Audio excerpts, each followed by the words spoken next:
Hello, welcome to the Stardust Hunters, and we're here to talk about Pokemon. Why are you giving me that look? Wow, that threw me for a fucking loop. I'm sorry, I've been playing Pokemon Legends ZA for the past 48 hours, so forgive me if it's been on my mind for a bit.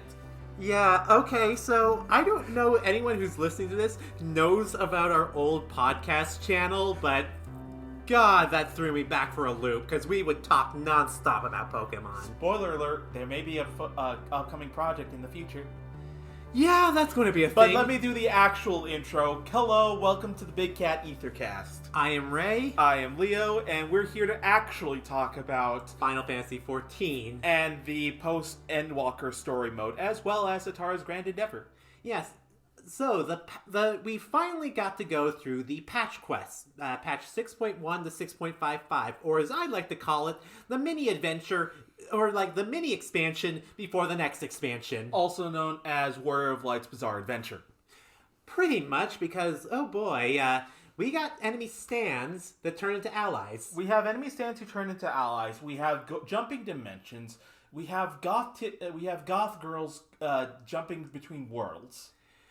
And we have Final Fantasy IV references out the fucking wazoo. Oh, yes, we do. But first, we need a recent patch notes update, right?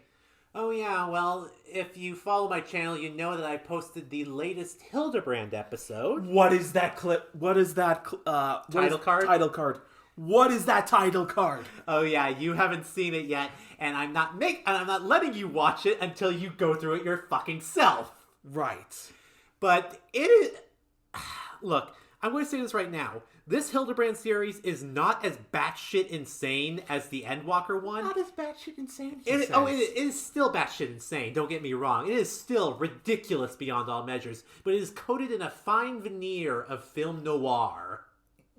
I think it's heavier than that if it's not as serious, because a veneer peels off very easily if you know what you're doing. Okay, it's lacquered. There we go. Okay. But it is very funny. And let's see.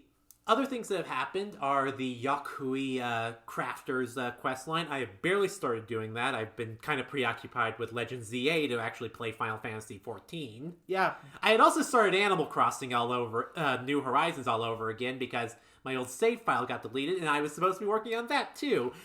I've got things on my to-do list that are taking up a lot of time, and other things are taking up that time. Well, the good news is that'll give me time to actually catch up at this rate, so not bad thing at all. Yeah, and also we had the Monster Hunter collab, where you fight against Guardian Arkveld. Yeah, that has been making the waves, and is the sister event to Monster Hunter's Omega Planetets fight. Yes, and I am not doing that Monster Hunter Wilds one, because as soon as post-game happens in that game, the monsters get too ridiculously strong and deal way too much damage for my like. As everyone who has fought Behemoth before can attest. Yeah, so I am not doing that Omega fight. Fuck that noise. But I will say the Guardian Arkveld fight has probably been my favorite trial so far. It is very dense with mechanics, but there is a dance to it that is really fun. And of course there's an extreme version, which I will not be doing. As it is, you and I had a event for your birthday where we basically got a bunch of people to faff about, and we tried doing the extreme version of that unsynced. Yeah, we did the extreme version of Kefka for the lulz, just to kind of burn through it. Apparently we only had to do it once because I just wanted to get the chest armor from it. Yep, which it drops a chest coffer. Which I was being dumb because I thought I had to go through the fight like 8 times to get the book. I'm dumb. I am dumb. I've never done Savage. Give me a fucking break. Right. But it was a fun time nonetheless, and we thank our members in the Discord for coming out to support our favorite Rei'tan. Yep. But other than that, there really hasn't been that much going on in Fort... Oh, wait, there's also the new Deep Dungeon, Pilgrim's Traverse. Yes. Where you go through going through one of the churches of the First Light in the Fae area, because Sin Eaters are coming out, and there's no way for the Fae to get in because there's still wards up from the old church to prevent the Fae from going in. Yep. So that requires you and 3 other Warriors of Light to jump on in. Yeah, I managed to get through the first 30 floors with the help of random parties, and that's really all you had to do for the main story. There is a level 100 boss, which they've also introduced a savage version of that boss. Oh, goody. And I have seen that fight, and it looks fucking ridiculous. It's a 4-man savage instead of an 8-man savage. Oh, that's interesting. Yeah, and you use the weapons and armor from the deep dungeon, getting up to plus 99. Right. Yeah. I remember that mechanic from doing Palace of the Dead. Yeah. So, it's an interesting looking fight, but damn does it look like there's different ways you can go about it. There is not one set pattern with like other savages. There's actually different ways the mechanics can go about depending on various variables. And of course, the savage version is only if you have all 40 of the specific items that you get from the dungeon to sacrifice for the fight. Got it. But the items won't be sacrificed unless you beat the boss. So you can keep fighting it. It's called Quantum 40 or Q40. Okay. And it does look interesting. I do not want to fight it. I do not want to fight it. Maybe one day I'll get to the end of the deep dungeon, because this has been probably one of my favorite deep dungeons. The other thing that has come out, but it probably won't get covered in extensive detail, is Final Fantasy Tactics Remake. Yeah, the remake of the Tactics game came out. I want to get it, but I have so many other things on my plate that I don't know if I have the time for it. Yeah, it's definitely going to be a for Christmas thing. Yeah, either a for Christmas or maybe New Year's later on, after I've accumulated all my gift cards. When we're waiting for the new expansion to drop. Right. Same thing as far as my end, Pokemon ZA.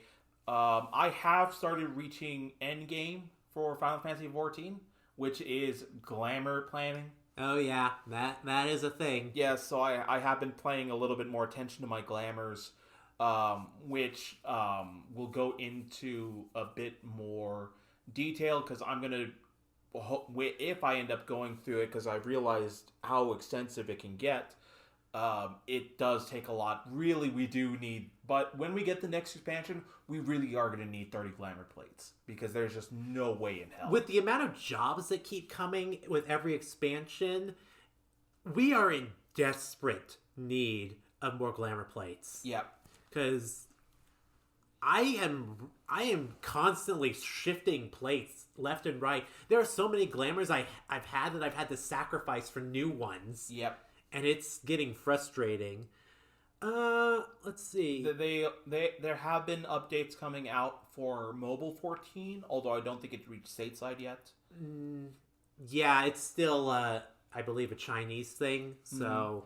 But then the last thing, and I probably will just mention it here because I don't think we actually talked about it, is I did do the Smith's crafter quest for 14, which involves, is it crafters, the anthropology college. Oh, you did the I forget what they're called, but you did the studium gatherer quest line. Oh, gatherer quest line. Okay. Yeah, the one with the Aura and yes, and Hinageshi. Yes, that's correct. Yeah, and so that quest line is basically helping resolve the tension between a teacher-student relationship that is not frowned upon. Yeah, which is rather hilarious just to see that play out. Yeah, you're basically trying. So basically, I believe her name is Hinageshi. Yes. She is down bad for her All-Ra professor. Who is denser than the freaking Archon loaf that gets served around old Charlian. He is pretty dense. And they're basically trying to figure out how different people live in different communities and how they survive and stuff like that. Well, and again, it's all going around the... It's all anthropology. It's all anthropology related, but it's all in furtherance of survival, given the forum's plan related to survival. So that's at least in part of the reason for it.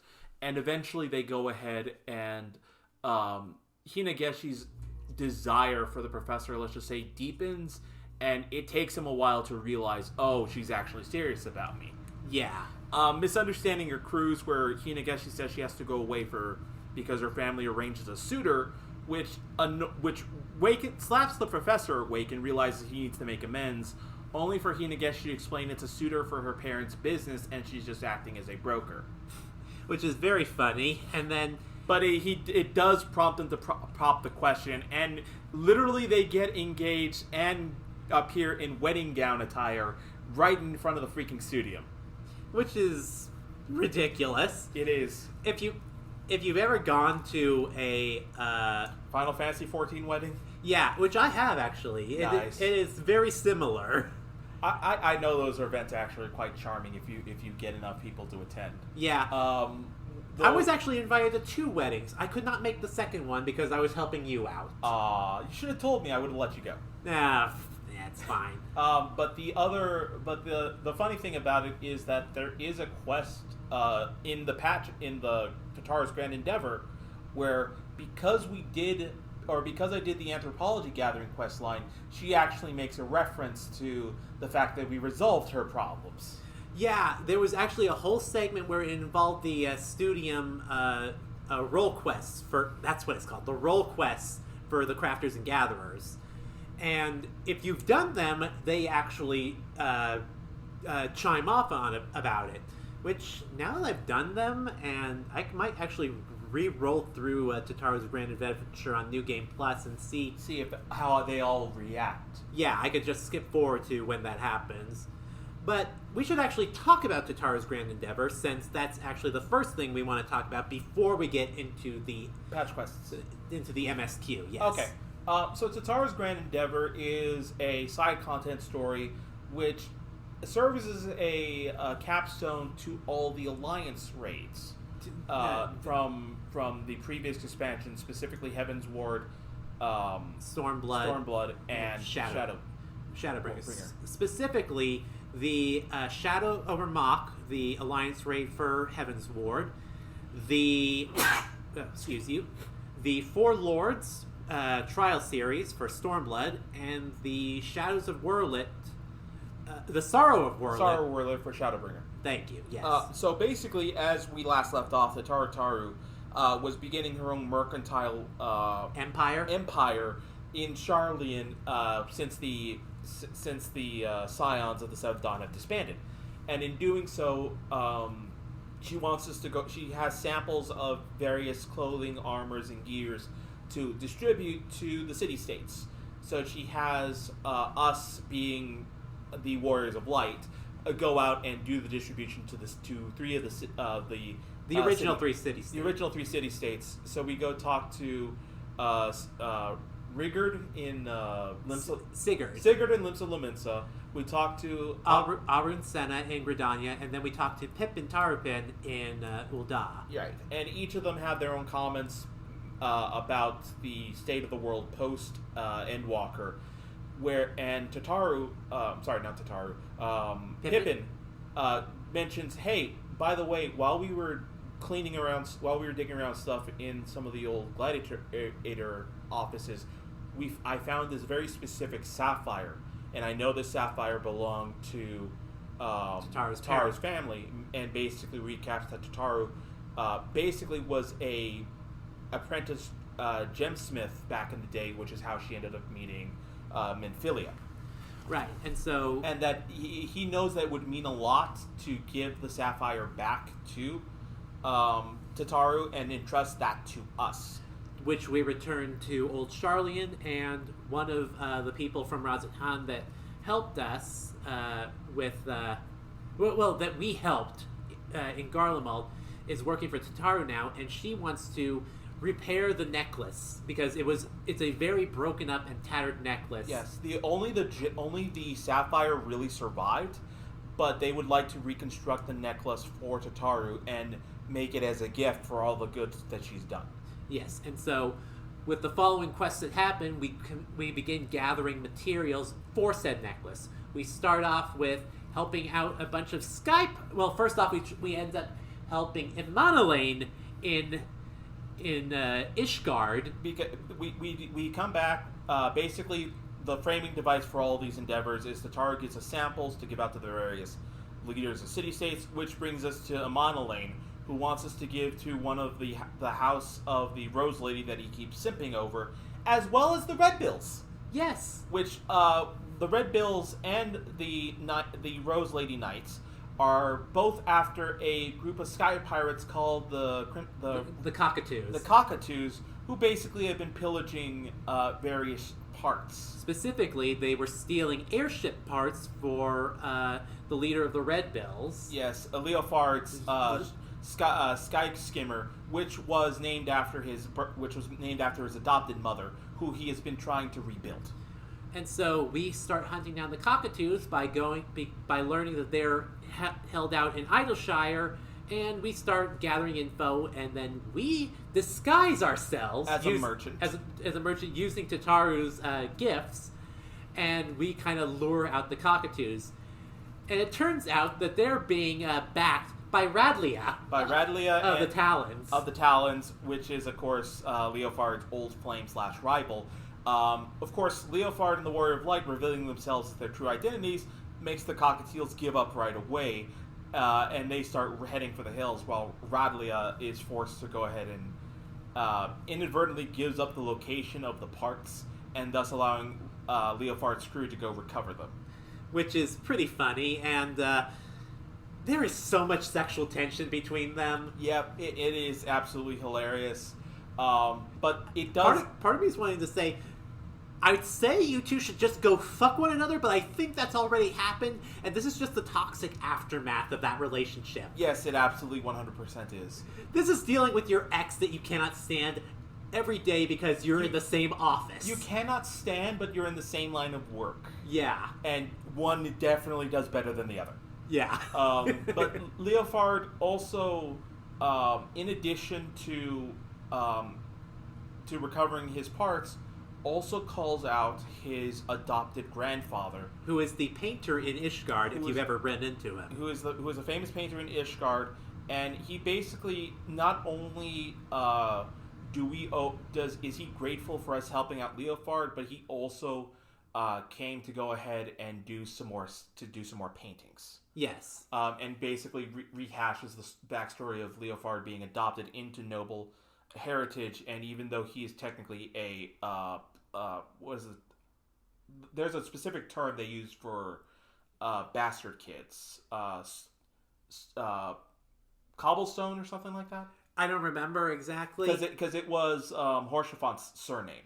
Oh, Greystone? Greystone, yes. Greystones are the surname given to any bastards. Right. And so technically Leofard is a Greystone, even though he doesn't acknowledge it. But he and his adopted grandfather have a very good relationship, which nonetheless reflects on us.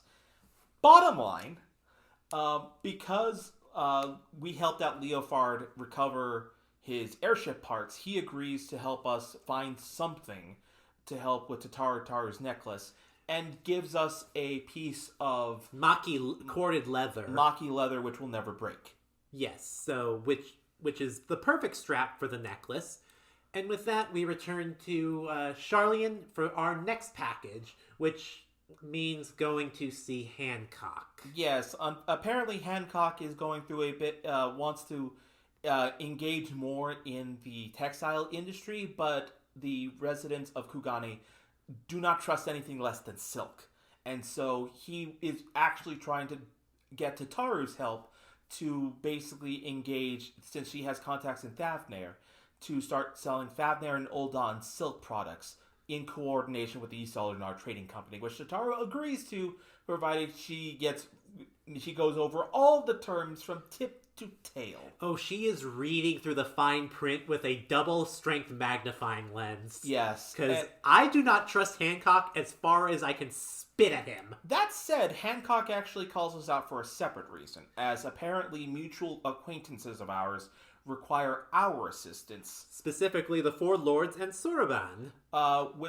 He's also included in there, even if Genbu is Kamiing his Piccolo. Yes. And that is a weird turn of phrase. I didn't think that, but everyone should know what we're talking about if you've watched Dragon Ball Z Abridged. Pretty much. But basically, we find out that there is a false descendant of Tenzin running around and selling hawked wares. Which the Four Lords decide that they will go ahead and travel incognito to go ahead and see what this person is exactly doing, to which the Four Lords are horrified, as not only is he selling false narrative, selling basically witchcraft, charms that don't do anything, but he then also weaves lies about how he tamed each of the four lords, to which one of the crowded ongos says, so how exactly do we know whether or not you're even Tenzin's son? Do we even know if he has kids?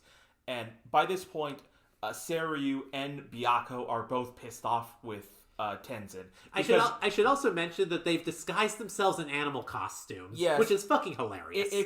Is this the first instance we would see them in this? Yes. Because if you have done Heaven's Turn events, you can see each of Byaku, Suzaku, and Seiryu in their disguised costumes. Depending on which year it is. Byakko and Seiryu appear in bunny costumes matching their outfits, while Suzaku wears a red rooster costume.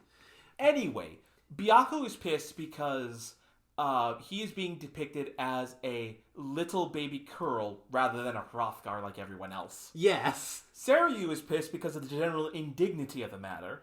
And Suzaku's ready to go ahead and throw down with him as well for disgracing Tenzin's good name. Until he mentions that the reason he exists is because Tenzin mated with Suzaku and is the progeny of their union.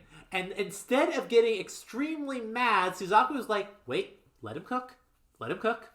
You can't be serious, Suzaku. Let him cook. And everyone is incredulous at Suzaku's disbelief at this. I'm sorry, the woman is down bad. And the thing is, she should probably be down bad for us since we're probably Tenzin's reincarnation. She is, but she's kind of resolved that tension, but still she is down bad for the original. And I believe you and I went on like a 5-minute diatribe about who has it worse, Suzaku for Tenzin or the Lalafell for Ardbert. Oh, Lamit for Ardbert. Lamit for Ardbert, yes. Because I believe in one of the Eorzean encyclopedias, it literally confesses that Lamit would love nothing more than to have a bunch of half Lalafell, half here children with Ardbert. And my understanding is that she operates on Hobbit rules, which means loads of kids. Loads of kids, and here's the thing. She is not being submissive. She is riding Ardbert's pole, looking him in the eye. There is a artist by the name of Kobat's Art who basically has comics depicting his Lalafell tank main, who has a similar crush on Grahatia. Yeah. That is the exact same energy as Lamit. But yeah, I think we were torn on who had it more down bad. But they were both bad is the bottom line. Regardless, we start hunting for him. We go ahead and trace his whereabouts, only to find out that he is in fact a weaver who basically fell on hard times and fell into debt into Kageyama. Who, if you've done both the Kugane Castle dungeon and the Stormblood Beast Tribe capstone questline, you know that you cannot get rid of this fucking Rogadin. How many times do we have to teach you this lesson, old man? Not enough times, apparently, because this is the third time he's shown up getting his ass kicked. Nonetheless, we go ahead and trace their whereabouts as we basically dissolve. We're not going to go ahead and threaten Tenzin, but we are going to make an example of Kageyama and show him that he's fucked with the four lords for realsies, and basically incur the wrath of Tenzin's real descendant, which would be us. Yes. To which we are gifted the Phoenix Blade to prove our claim, and the four lords basically trap him in the mist dimension and reveal their true forms and scare the shit out of Kageyama. He is running like he shit himself. Yep. Which he probably did. The Tenzin faker apologizes for his deceit and basically asks if there's any way to make up for his betrayal. To which we point him in the direction of Hancock, who is in need of a weaver in this town. And Hancock also explains that turning himself into the Seisegumi is not necessary, as he has already talked to how he has assisted in routing Kageyama's deceit. on his behalf. Which is Probably the first semi-altruistic thing that Hancock has ever done in this game. I think if you do the Criterion dungeon with Hancock, there is some information on him about how he grew up and his life as an orphan, which is really interesting. I just don't remember it because it's been so long since I've done that fucking dungeon. I guess that's work that you're going to have to do afterwards for this. Yeah, I'll have to look it up again. Maybe a post-commentary patch here. Maybe, but we'll see. But yeah, so with that being said, the Four Lords are ever grateful for our endeavors, and Hancock, who owes us because we got him a new hire so quickly, promises to help us out with our little project for Tataru, which he slips into a shipment of clothes for us as part of a good faith effort on his behalf.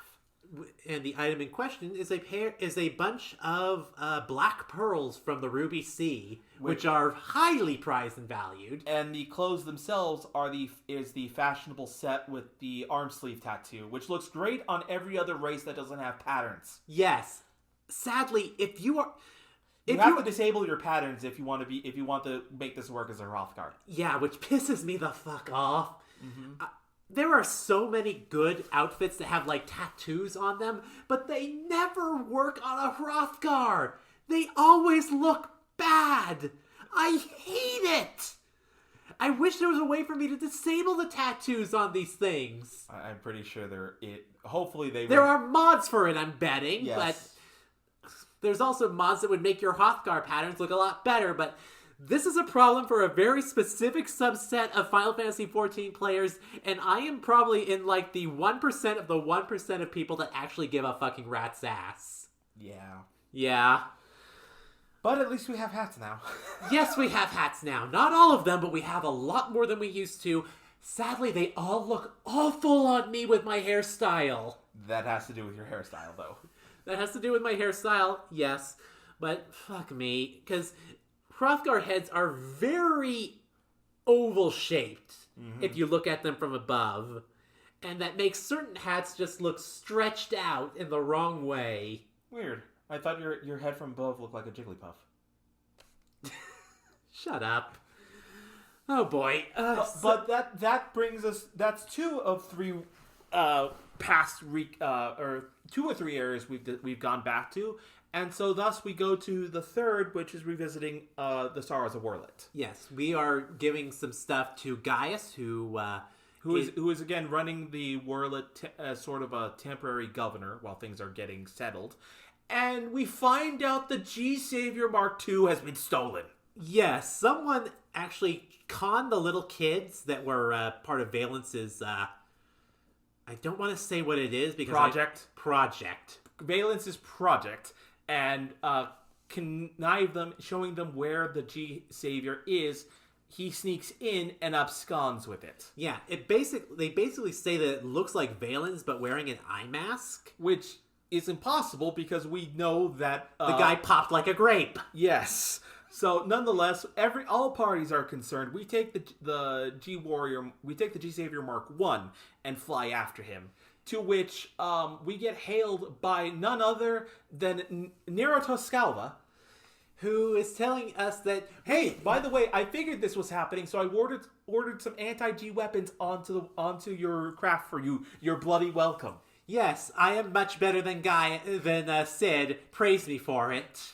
And which you do a quick time event to go ahead and launch these missiles at the escaping G-Savior, which has been painted red to contrast with the G-Savior Mark I, which is blue, which gives us a very neat little Gundam reference as you go ahead and engage it in another quick action event. Yeah, it's like you're fighting Char. Yes, it really does, and much like Char, leads to we down him and we mask him and find out what the fuck this copycat is doing, only to find a man who is basically a perfect doppelganger for Valence, except for the eyes.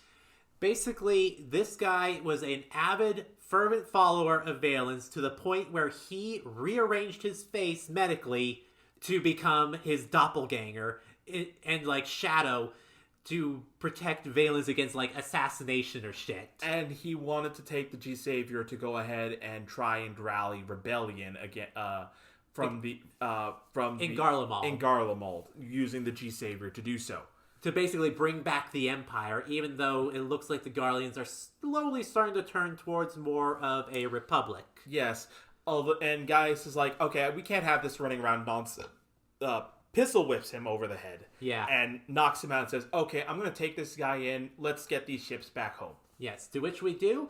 And everything is all good. The kids apologize and in turn give us a bunch of pretty pink seashells, which are actually very specifically from Werlet and are very rare and valuable. Specifically, they also ask us to help out with Allie. Oh, right, I forgot about that. Because what they really want to do to make up for what happened is to make Allie smile. Because although Allie has recovered her functions from the last time we saw her, to where she was basically catatonic in a fugue state, she is now helping out at the orphanage, but Allie still misses her family, and she would like nothing more than a family portrait. And while she and Gaius are still family, she really wants everyone else who was lost from her family be included. Yeah. To which the Aura girl, who's actually friends with Nilisandra, one of Allie's sisters. Nilisandra, yes. Basically brings a holocube device, which is the same holocube device that Gaius used to basically snap Allie out of her fugue state. Mm-hmm. And they basically repurposed it to display holograms of all the siblings, Alphonse, Nilisandra, Rex, and I forget the last one. But basically all of her siblings, and we just so happen to have a painter on call. Yes. And we go ahead and we call, I forgot what the painter's name is, but he's Leofard's grandfather. We call him out to go and have him to go ahead and do the painting for us. Right. And Allie is able to get her desire. And we also get a copy of the portrait. And we also get a copy of said portrait as well. But doing so gives us pink shells from Werlet, which are excessively rare and make a perfect accent piece to the necklace, which is it being assembled as we finish the last leg of Tatara's grand endeavor. The last leg of it involves the people from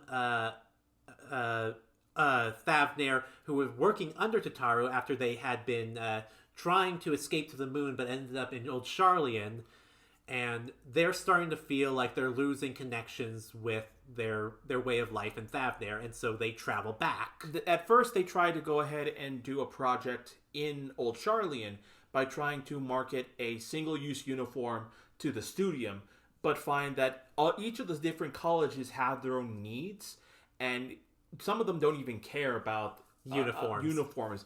But you find that making a one-purpose uniform for the Studium is nigh impossible, but end up believing that they need to go back to their homelands to reconnect, as both of them came from Palaka Stand, and feel at least one of them feels that they should be doing more to reconstruct the village. Right.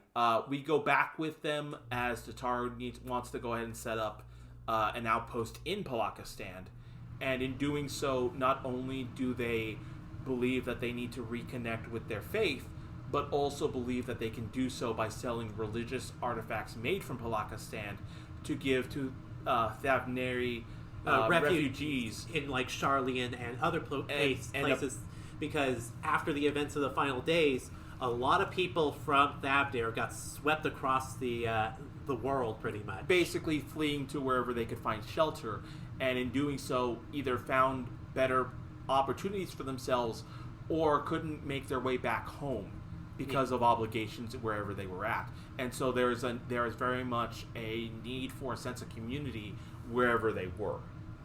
And so we complete that, and they come back to Taru and decide that they still want to work with her, and believe that by creating these memorabilia with Palaka Stand, they are able to help their community while also finding their place in Old Sharlayan.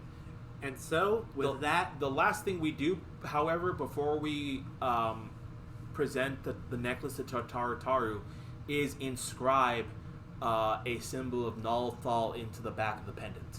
our own personal signature, which I feel is even better if you've done like the goldsmithing stuff, because you probably put the most ornate symbol of Nalthal on the back of it. Yes. At least that's what I like to imagine. I agree. And so we go ahead and the player, along with the employees of Tataru's wares, chase her down as she's busy at Scholar's harbor and gift her the necklace, which gives her all the fuzzy feelings. Yeah, it's a very sweet moment, and of course, even though there's all warm fuzzies and conversations of we're all in this together, and we're here for you, Tataru, it's back to business as usual at the end of the day. And she's more than happy to go ahead and know that it's not just for the profit that she does it, but because she also does care about her employees and the people she does business with. Right. And that has always been Tataru's greatest strength. She is probably one of the best merchants in the game. Fear the coin keeper of the Scions. Yes, fear her, as she is a formidable woman and will track you down no matter where you go, Istidian. Yeah. But yes, we finished that off, and Tataru gifts us with a new chocobo barding as a compliment to the Wayfarer's outfit that she gives you at the start of the patch quests. Nice. So you got both the Wayfarer chocobo barding and the Wayfarer outfit, which is, I believe, canonically the outfit you're supposed to wear when you go to Tuliolal. Mm-hmm. Or at least that's what I envision. That makes sense. Yeah. But it's also the outfit that the Warrior of Light is wearing in that Benny G clip, where Bunny Xenos exists. And if you haven't seen that clip and you are listening to this podcast, you should definitely go watch it. Check out Benny G's Final Fantasy XIV videos. They are fucking hilarious. Yes. But that takes care of the side content. Now it's time for the main bit. Yes. Before we start the main bit, what did you think of this side story? Honestly, it really shows that they are paying a lot of attention to detail and that they want to give a proper send-off to I would consider her the 8th Scion. Yeah. Because she does not get enough credit compared to the rest of the main gang. But I do feel that she does pull her own weight. And more so in some cases, and it's a good, not just a good way to wrap up the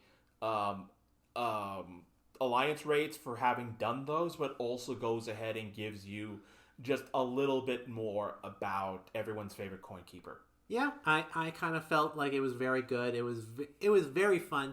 I think the only thing we haven't gotten you to do for post Endwalker content are the Criterion dungeons, which that's fine. We don't have to go through them if you don't want.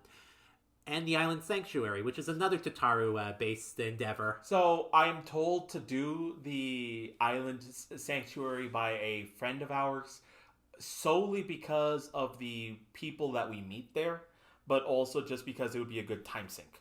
Yes, it would be a good time sink. You just spend like a couple of hours gathering materials, and then you just do spreadsheets to see, all right, we're making this day, this day, this day, this day, and sell them all, check back in next week, see how much stuff you rake in, and repeat the process. I'm also in the position in which I probably should be switching to cosmic exploration as well. I mean, if you want to level grind your crafters and gatherers as fast as possible, yes, you should. Yes, I should, and I probably will be doing that at some point in the future. Yeah, that is unlocked now for you since you have finished Endwalker. Yes. Also, I should mention, at time of recording, we are in the latest version of Hollow's Eve. Oh, yeah, that is a thing. I need to go back and do that. So, yeah, do that before the actual Halloween by the time of this recording, so get on it. Yeah, I guess that's it for the side content. Now onto the MSQ, where we start off meeting Tataru, who offers us a new outfit for our adventures and tells us we should go to Thavnair for our adventures. Well, at least in part because we recall that amongst the bucket list that MXL gave us included finding what the treasures that lie in the center of the bounty. Yeah, the ruins that lie beneath the waters of the bounty are his exact words. So we decide to go ahead and see what sailors can go ahead and take us out there. And no one's crazy enough to do that because of the fact that apparently in the center of the bounty oceanwards is wide stretches of unmarked sea in shark-infested waters. Shark-infested waters and islands that seem to ward off people to go in. So basically the Bermuda Triangle. Yeah. Which is funny, given that the actual Bermuda Triangle is a fucking thing in Dawn Trail. What? The Occult Crescent. Oh, okay. Oh, that's what? Yes, the Occult Crescent is the Boja or Eureka for Dawn Trail. Right, I knew that. I just did not know that we are really copying the Americas with that reference. No shit. Which is funny, given that the Crescent Island is actually a thing from Final Fantasy V. That is an interesting cross-reference there. But anyway, as we are unable to find a direct route to the bounty, we wander across the markets and find two things. We find Estinian. Well, we find Estinian, but more importantly and perhaps more dangerously, we hear word of a merchant who is allegedly selling a treasure map that is apparently leading us to a ruined treasure. Wouldn't you know it? In the center of the bounty. Yes, we get this information by talking to an old historian. An old historian who we have to get lavishly drunk before he will go ahead and tell us the information we need. But thankfully by then, the staff of Mahid's Mahane began to water down his drinks for his own safety. For his own safety, if not our own, because I don't want to be responsible for killing a man with liquor. Well, the only person I want to kill with liquor is myself. No, don't we want to kill Geralt as well? Geralt? I don't think the man can die of alcohol poisoning. No, we brought him close at one point. That's spoilers for the crafters for doing Manderville weapons. Oh yeah, have you finished Manderville? I have not finished Manderville because I have not done the last leg of the quest, which I am saving to do with you. Oh, okay. We should probably get on that soon. Yes, because we didn't talk about Manderville questline either. No, in the last recording. I swear we did. Oh, we did? Okay, I just want to make sure because I know we did it out of order. Let me double check to see what we did. Fuck. I'm pretty sure we talked about it, but let me be completely sure. Okay, let's just double check because I don't want us to...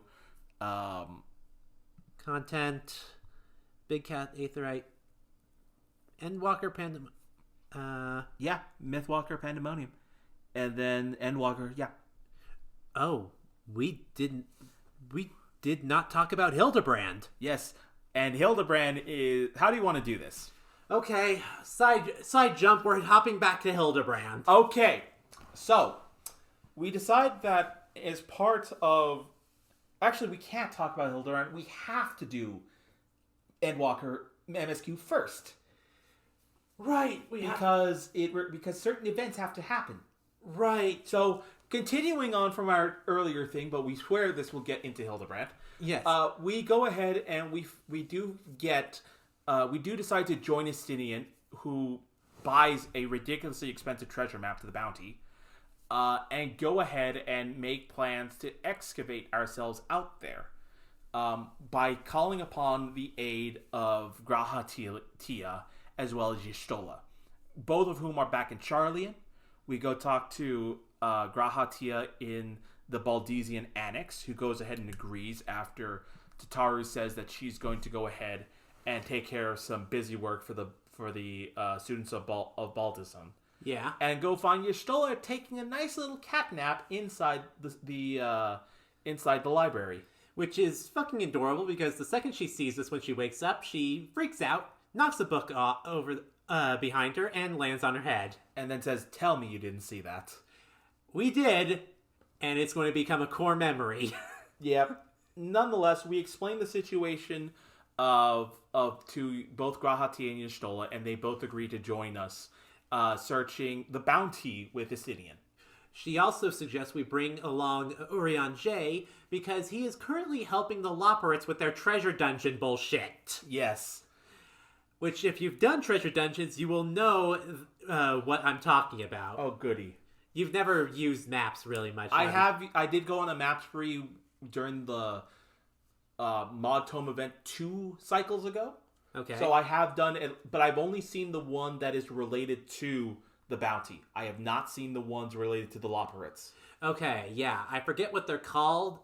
I think they're called the Excitatrons. Yeah, I've not seen the Excitotron dungeons. Yeah, but that is a thing. So we bring in Urian J as well to help because he's interested in how the dungeon's traps and tricks are laid out so he can help the Loporrits. Regardless, we go there and we start our first dungeon, I believe Alzadal's Legacy. Yes, because the dungeon is said to be the ruins are said to be the lost treasure of Alzadal III, who is technically one of the better known satraps in the region or in the history.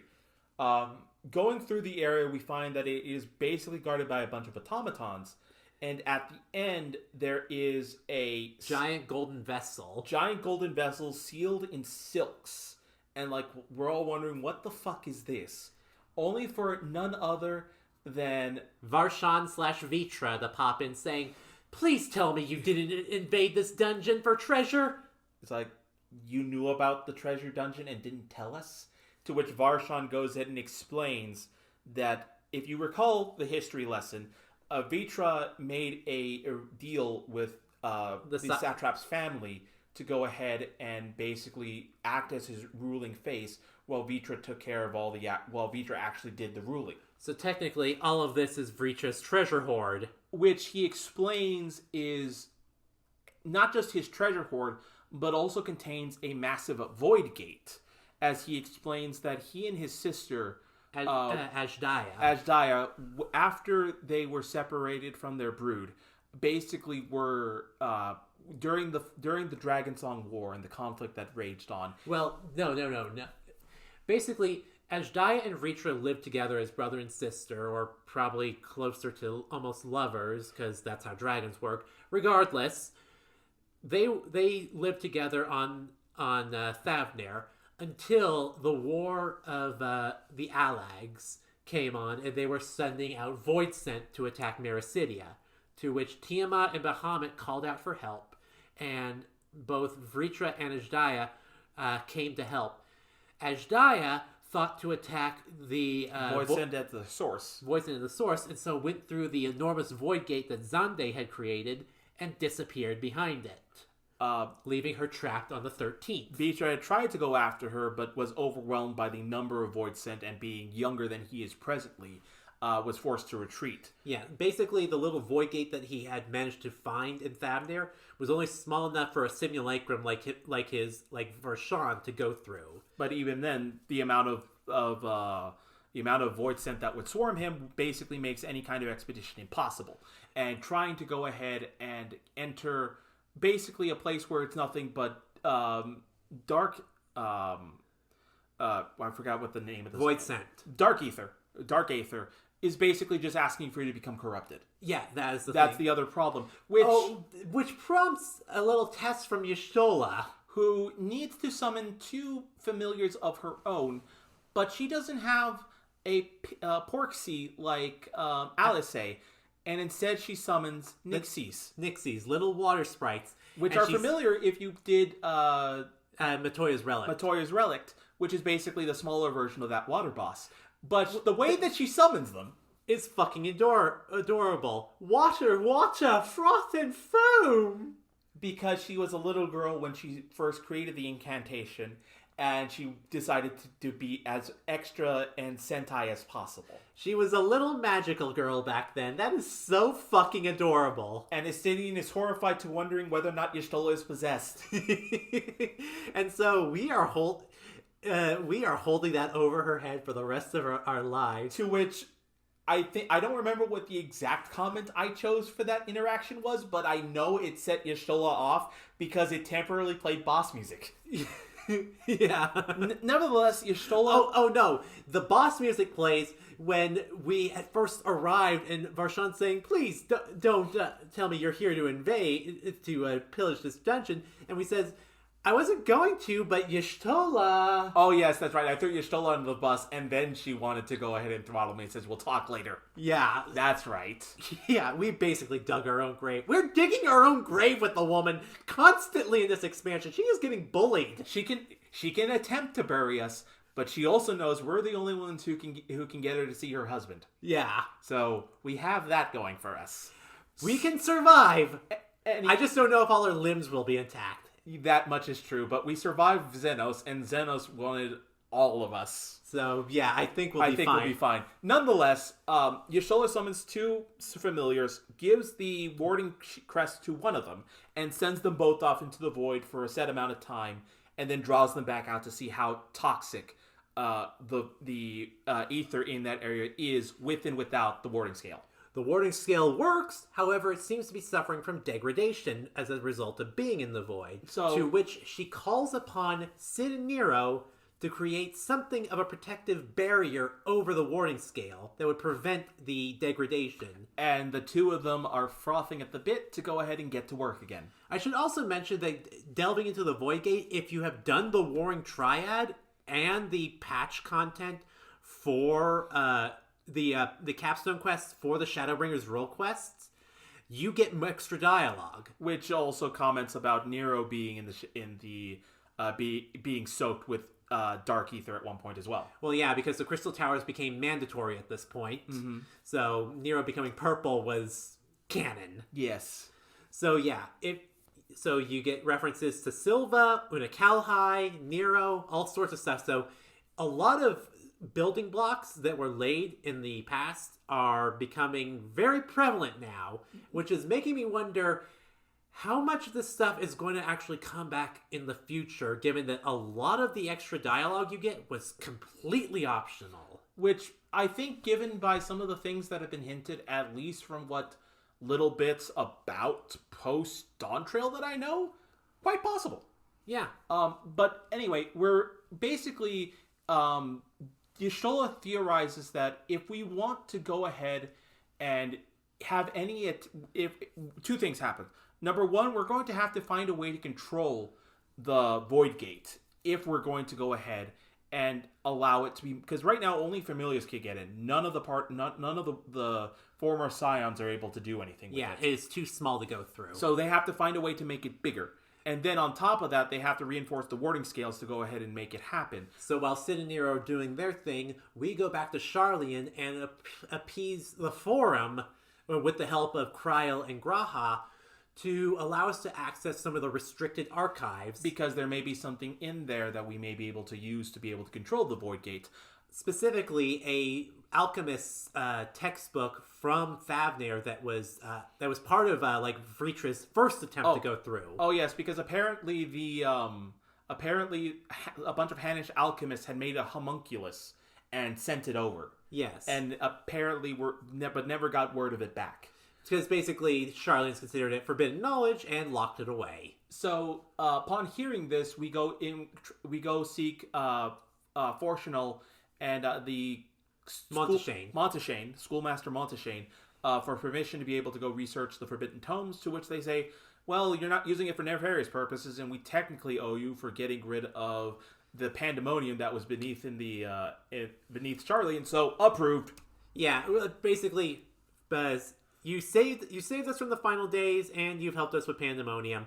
You can do whatever the fuck you want, pretty much. I'm pretty sure the forum's not going to disagree with any of your actions unless they're egregious. Yeah, we don't have to worry about that yet. But nonetheless, we search the restricted tomes, find the necessary book, and give it to Y'shtola, who says, I need to ponder this tome for a moment. Maybe you should go out to the first and go see what you can do on that end. No, we don't go to the first. No, we don't go to the first? No, that's not till later patch. Okay. Yeah. So basically, we just wait for Y'shtola to finish that, and that basically caps off patch 7.1. Okay. But the reason we go through all this is because the discussion of Void Gates is the entire thing that prompts... Oh, I remember now. It's because after doing this, we talk to a certain stinky cheese boy. Oh yeah, now we're getting into Hildibrand now. So the reason we get up to this point is because the talk of Void Gates brings us to our stinky cheese friend, who, if you remember the last time we talked about the Hildibrand adventures, they were in Kugane getting dragged into the first they were getting dragged into a portal made by Gilgamesh into a void gate because Gilgamesh was going to sent back home. Yes, he was going home to wherever. And so we ended up finding out that Cheese Boy, Nashu's stalker, has been trying to find where they ended up and found out that Nashu and Hildy have somehow ended up in Thavnair. However, Hildibrand seems to be unconscious, and Nashu is looking for a way to resuscitate him. No, that's not first where we find him. Where? Remember, he's still technically stuck out of planet. Oh, the last time we actually saw him was in the Hero's Gauntlet. Was in the Hero's Gauntlet as one of the unglowing warriors of light summoned by Elidibus. And he still remains there, such that there are rumors that a Sin Eater is somehow running around in the middle of the woods there. As a gentlemanly assistant. Which is fucking weird. Which requires us to go ahead and team up with the two wannabe warriors of light that we met during the Shadowbringers end quest. Yeah, I only remember Thaler. That's the here's name. Yes, Thaler and the other guy. And we basically go hunt down this rogue Sin Eater, which turns out to be a deluded Hildibrand in full Sin Eater cosplay. And makeup from his time in Kugane. And I fucking love that when he appears, it shows the title text, Light Warden, the Forgiven Gentleman. Because when I first saw that, I was legit imagining we were going to get into a fight with Hildibrand. And then he just falls and lands on his ass. Right. And unfortunately, we need to go ahead and somehow conjure him awake. Because he still thinks he's a Sin Eater, he doesn't think he's Hildibrand. And he's currently clutching his head going, Sin Eater, gentlemen, Sin Eater, gentlemen. Which requires, unfortunately, the need of Nashu's special medicine. Which we get after, because we had first found Nashu, she was trying to revive him. She gives us medicine when we tell him we think his soul might be in the first. Right, that's how it ends up being in that situation. Right. So we throw the bomb, and Hildibrand bumps it back, and thus results in an event in which the other two faux warriors of lights eventually catch it, set us up for a spike, and we slam that shit back into Hildy's face. So I should mention that this is the Hildibrand series where the Warrior of Light becomes a sports star. Yes. This is going to happen multiple times. Remind me, this is post-COVID? This is technically at the tail end of COVID. Tail end of COVID. So I think that the staff had a sports craving, and that's why all of a sudden you're going to see throughout the rest of the adventures. There's seemingly a lot more sports references. I gotta say, this series of Hildibrand is the most ridiculous it's ever gotten. And I kind of fucking love it for it. So, if you recall back in ARR Hildibrand, we were bystanders watching the Hildibrand effects. Yes. By Heaven's Word, we have become trope savvy and are now taking proper precautions when shenanigans are about to occur. When Kugane happens, we're starting to just... We are becoming a member of the madness. We are not fully incorporated into, the shenanigans, but we are basically able to use them as part of our experience in them. By Endwalker, we have fully drinking the Kool-Aid, my friend. We are fully drinking the Kool-Aid, and basically, we are just as silly as Hildibrand. We are just as silly as Hildibrand when we are in sync with him. Yes. When we are in presence of his magnificent Mandervillian nature, we begin to adapt to him. Which is fucking disturbing in a sense. Regardless, we volleyball spike the bomb into his face. He does his usual grin the second a bomb's about to explode in his face. And he begins to recover his memories and explains what happened after he got sucked into the portal in Kugane. Which we get an echo flashback of him during the events of the Hero's Gauntlet, where he dashes up to Gyat, who is like, I know what you are. What you need is a good old-fashioned dwarven decking. Which she sends his ass all the way into a cliffside where he is embedded perfectly straight. and gets perched on by one of the Sin Eaters. Yes. To which he starts wiggling. The Sin Eater looks around like, what's going on? Then sees his perch moving. To which Hildibrand starts twerking to get out of the mountain. And the Sin Eater's like, fuck this shit. This is too silly for me. I'm out. And subsequently, Hildibrand comes out of the stone crevice, falls, hits his head, and believes himself to be a Sin Eater because that's the first thing he saw when he woke up. Pretty much.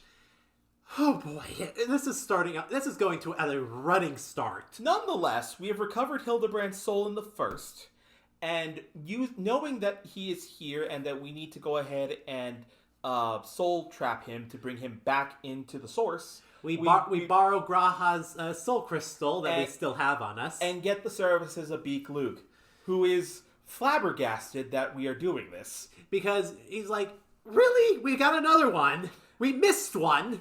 Yes. We missed one? Yes. At least this one we found much quicker. Yeah. And of course, Beck Luke is like, I'm pretty sure the gods have tried to attempt to kill this man, and they have, and it doesn't work.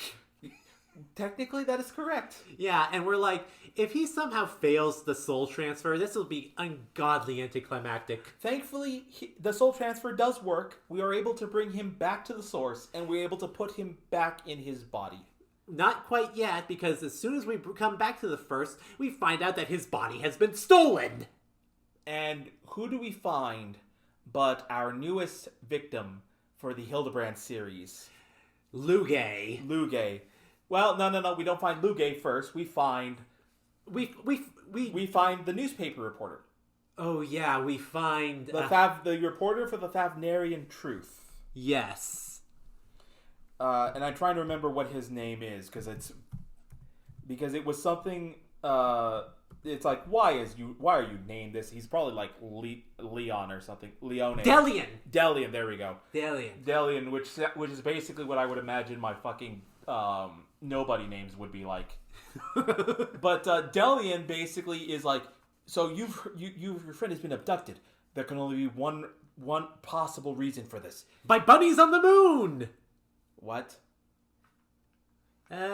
He is a alien conspiracy theorist who does not trust the Charlians. Does not trust his own government, and basically believes that aliens are responsible for all maladies.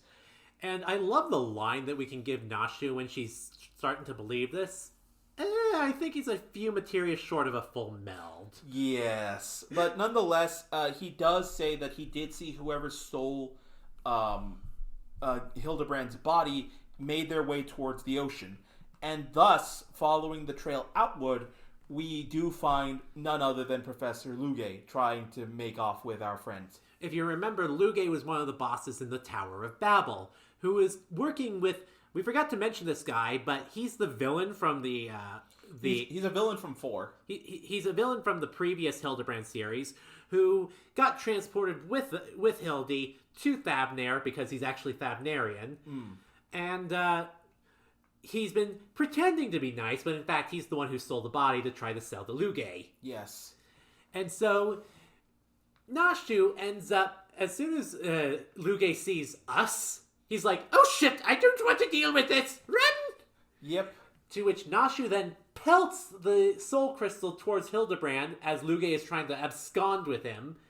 Hildy wakes up, shenanigans ensue, where he climbs on top of Lugae's back, accidentally presses a button on there for some reason that triggers the rockets on Lugae's body. Yep. One doesn't go off. One isn't going off, so he jumps onto that one. The rocket that was starting to go off doesn't go off. Instead, the rocket that he's on goes off, and he starts flying into the stratosphere. Yep. He then suddenly starts coming down, and he starts hitting buttons on the rocket for some reason that starts manipulating the rocket and flies into Lugae. Yes. It is just...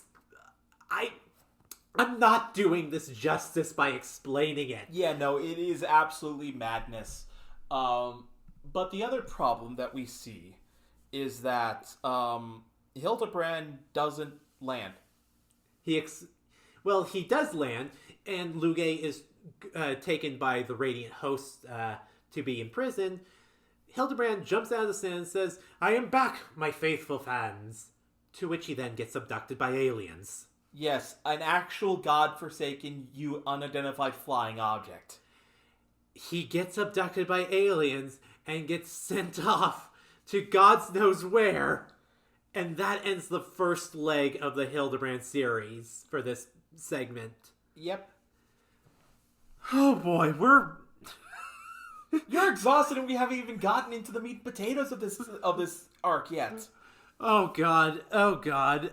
So, the second act begins. So, we have a sneaking suspicion that if aliens are involved, we do probably need to go to the moon at some point.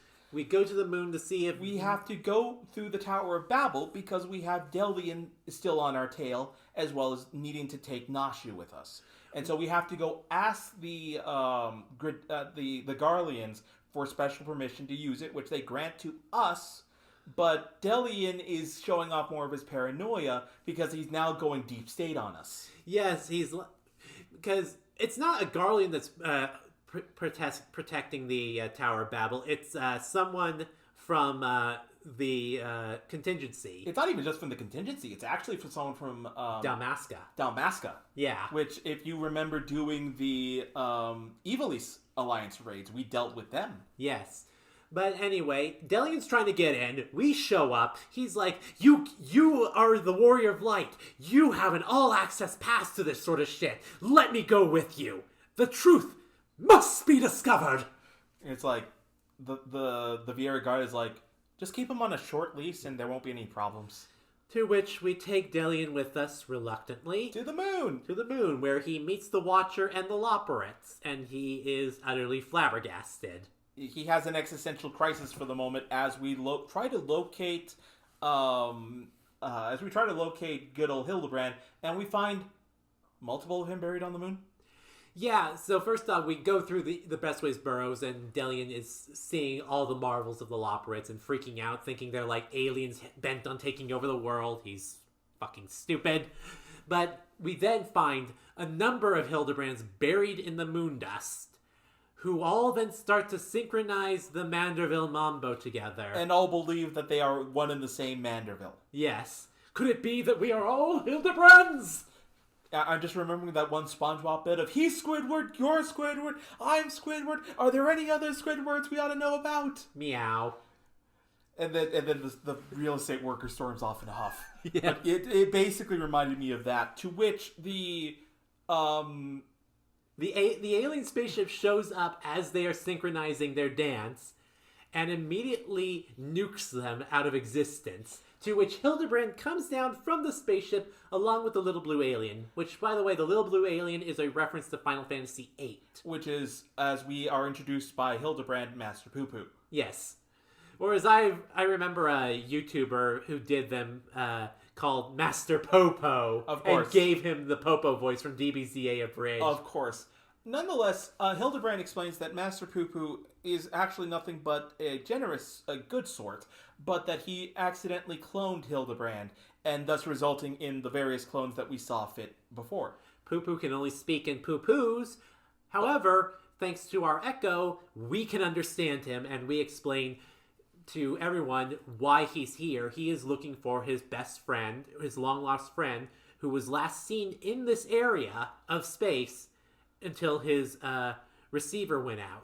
And so we're trying to go ahead and possibly look for signs of where he was last on the moon. And in doing so, go ahead and explore on the other side of the moon. However, we also get heard from a Loporrit that's saying, "Hey, I found your Manderville, man." Wait, he's right here. Where is... Oh god, we missed the clone. Yes, and thus leads us to Sadderville. To Sadderville. Emo brand, Sadderville, take your pick. But this special clone that Poo Poo missed during the earlier cleanup is very defective. Is rather melancholic. He's melancholic because he abandoned his friends, because when they first manifested, Poo Poo tried to get rid of them with a giant fuck-off bomb, which, by the way, also includes a fucking ARR Louis Suave dying in the light reference. Yes, I still have that clipped. I will send it to you to insert here. Yeah. But this Hildibrand basically is ashamed of himself for abandoning his friends, and is now in a depressive state. In comes Godbert for some reason, who is apparently, as he is wont to do, looking for inspiration for new jewelry pieces. To which he sees the Sadlerville and tries to do his best fatherly love by drop-kicking him. And seemingly misses. For some reason, the Sadlerville just completely ultra instincts away from him. We call this in the business no-selling. To which, my fatherly love denied? How could this be? And even Godbert is flabbergasted by this change in his son's behavior. He then sees the real Hildibrand off in the distance, looks off at the Sadlerville, back at Hildy, back at Sadlerville, and looks at Hildibrand. Oh no, he's running away. There he is! Yes, and then thus begins the proper father-son reunion properly. Which involves a chase around the entire crater of Mare Lamentorum. To which Godbert grabs Hildy by the legs and starts swinging him around. Sadlerville sees this and he's like, I will not abandon another man again, and reaches for him. To which the Hildebrands grab each other and they get spun around, and then a title card appears with the move that Godbert is performing. I forget the name of it. It's probably like Hyper Manderville's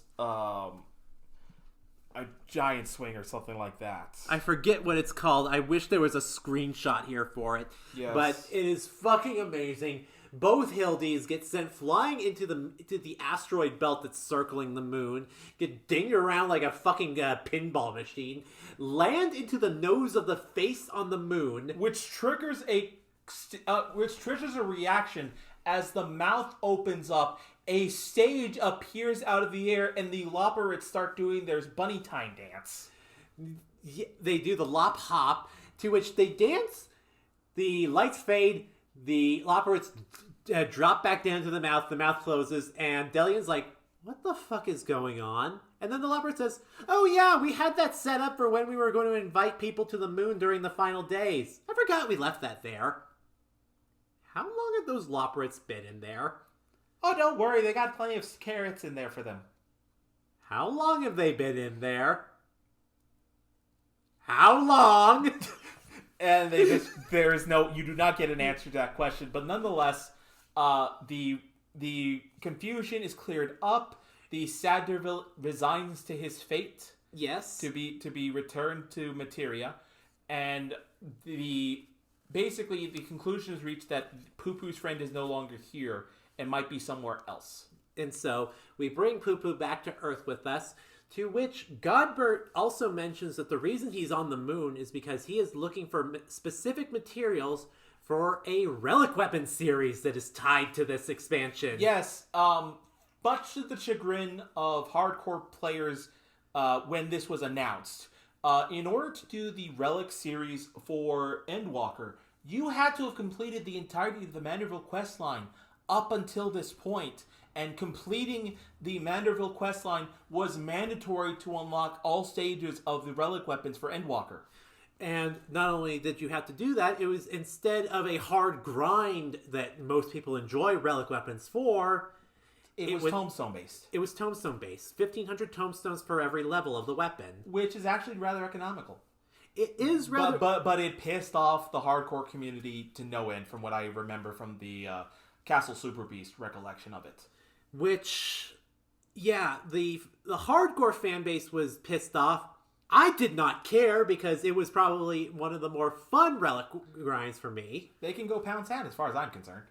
Yeah, and honestly, I kind of agree with Jesse Cox in the fact that I don't have time for hardcore grinding anymore. Mm-hmm. I ain't got time for that shit. Mm-hmm. But so, nonetheless, Hildibrand going to doing each step of the Hildibrand questline further opens up the Manderville crafting for the relic weapon, which is explained as you go if you were to do them in tandem. Yes, which most people did because getting the relic weapon is usually like the best in slot for what you want at that point in endgame. Mm-hmm. At this point, the weapon is useless other than glam. But it is still sought after because it does prove that you were willing to endure the adventures of Mandeville. Yes, and honestly, fuck them. Fuck everyone that hated it. I had the time of my life. Yes. Nonetheless, we go ahead and reconvene back in Rei'tan, and we hear rumors that Poo-Poo's friend has been seen once again, this time in Garlemald. Well, not yet. Let's see. Where were we? We are at, I think we're at 3.5. 3.5? God's Rebel lands tremble. We haven't gotten to Garlemald just yet. First off, we hear sightings of Poo-Poo in Thavnair. Yes, we hear sightings of Poo-Poo in Thavnair and have to head to Palaka's stand. To which we hear multiple accounts of different spots where this fellow's been, and so we all split up to look around. Godber's also joining for this. Yes. And we find out, after we find out where it could possibly be, that instead of a Poo-Poo, it's a Mandragora. Yes. As we search the Shroud of the Shangha, which is the temple that is known in the area, and we find that a gentle dead man is present. A gentle dead man who found one of the enemies from Boja, which is a rotten Mandragora, who wanted to introduce them to the other Mandragoras from the original Hildibrand series. The Mandragora Vegetable Club. Yes. So he reunites with he introduces them and thus reunites a wandering soul with its new family.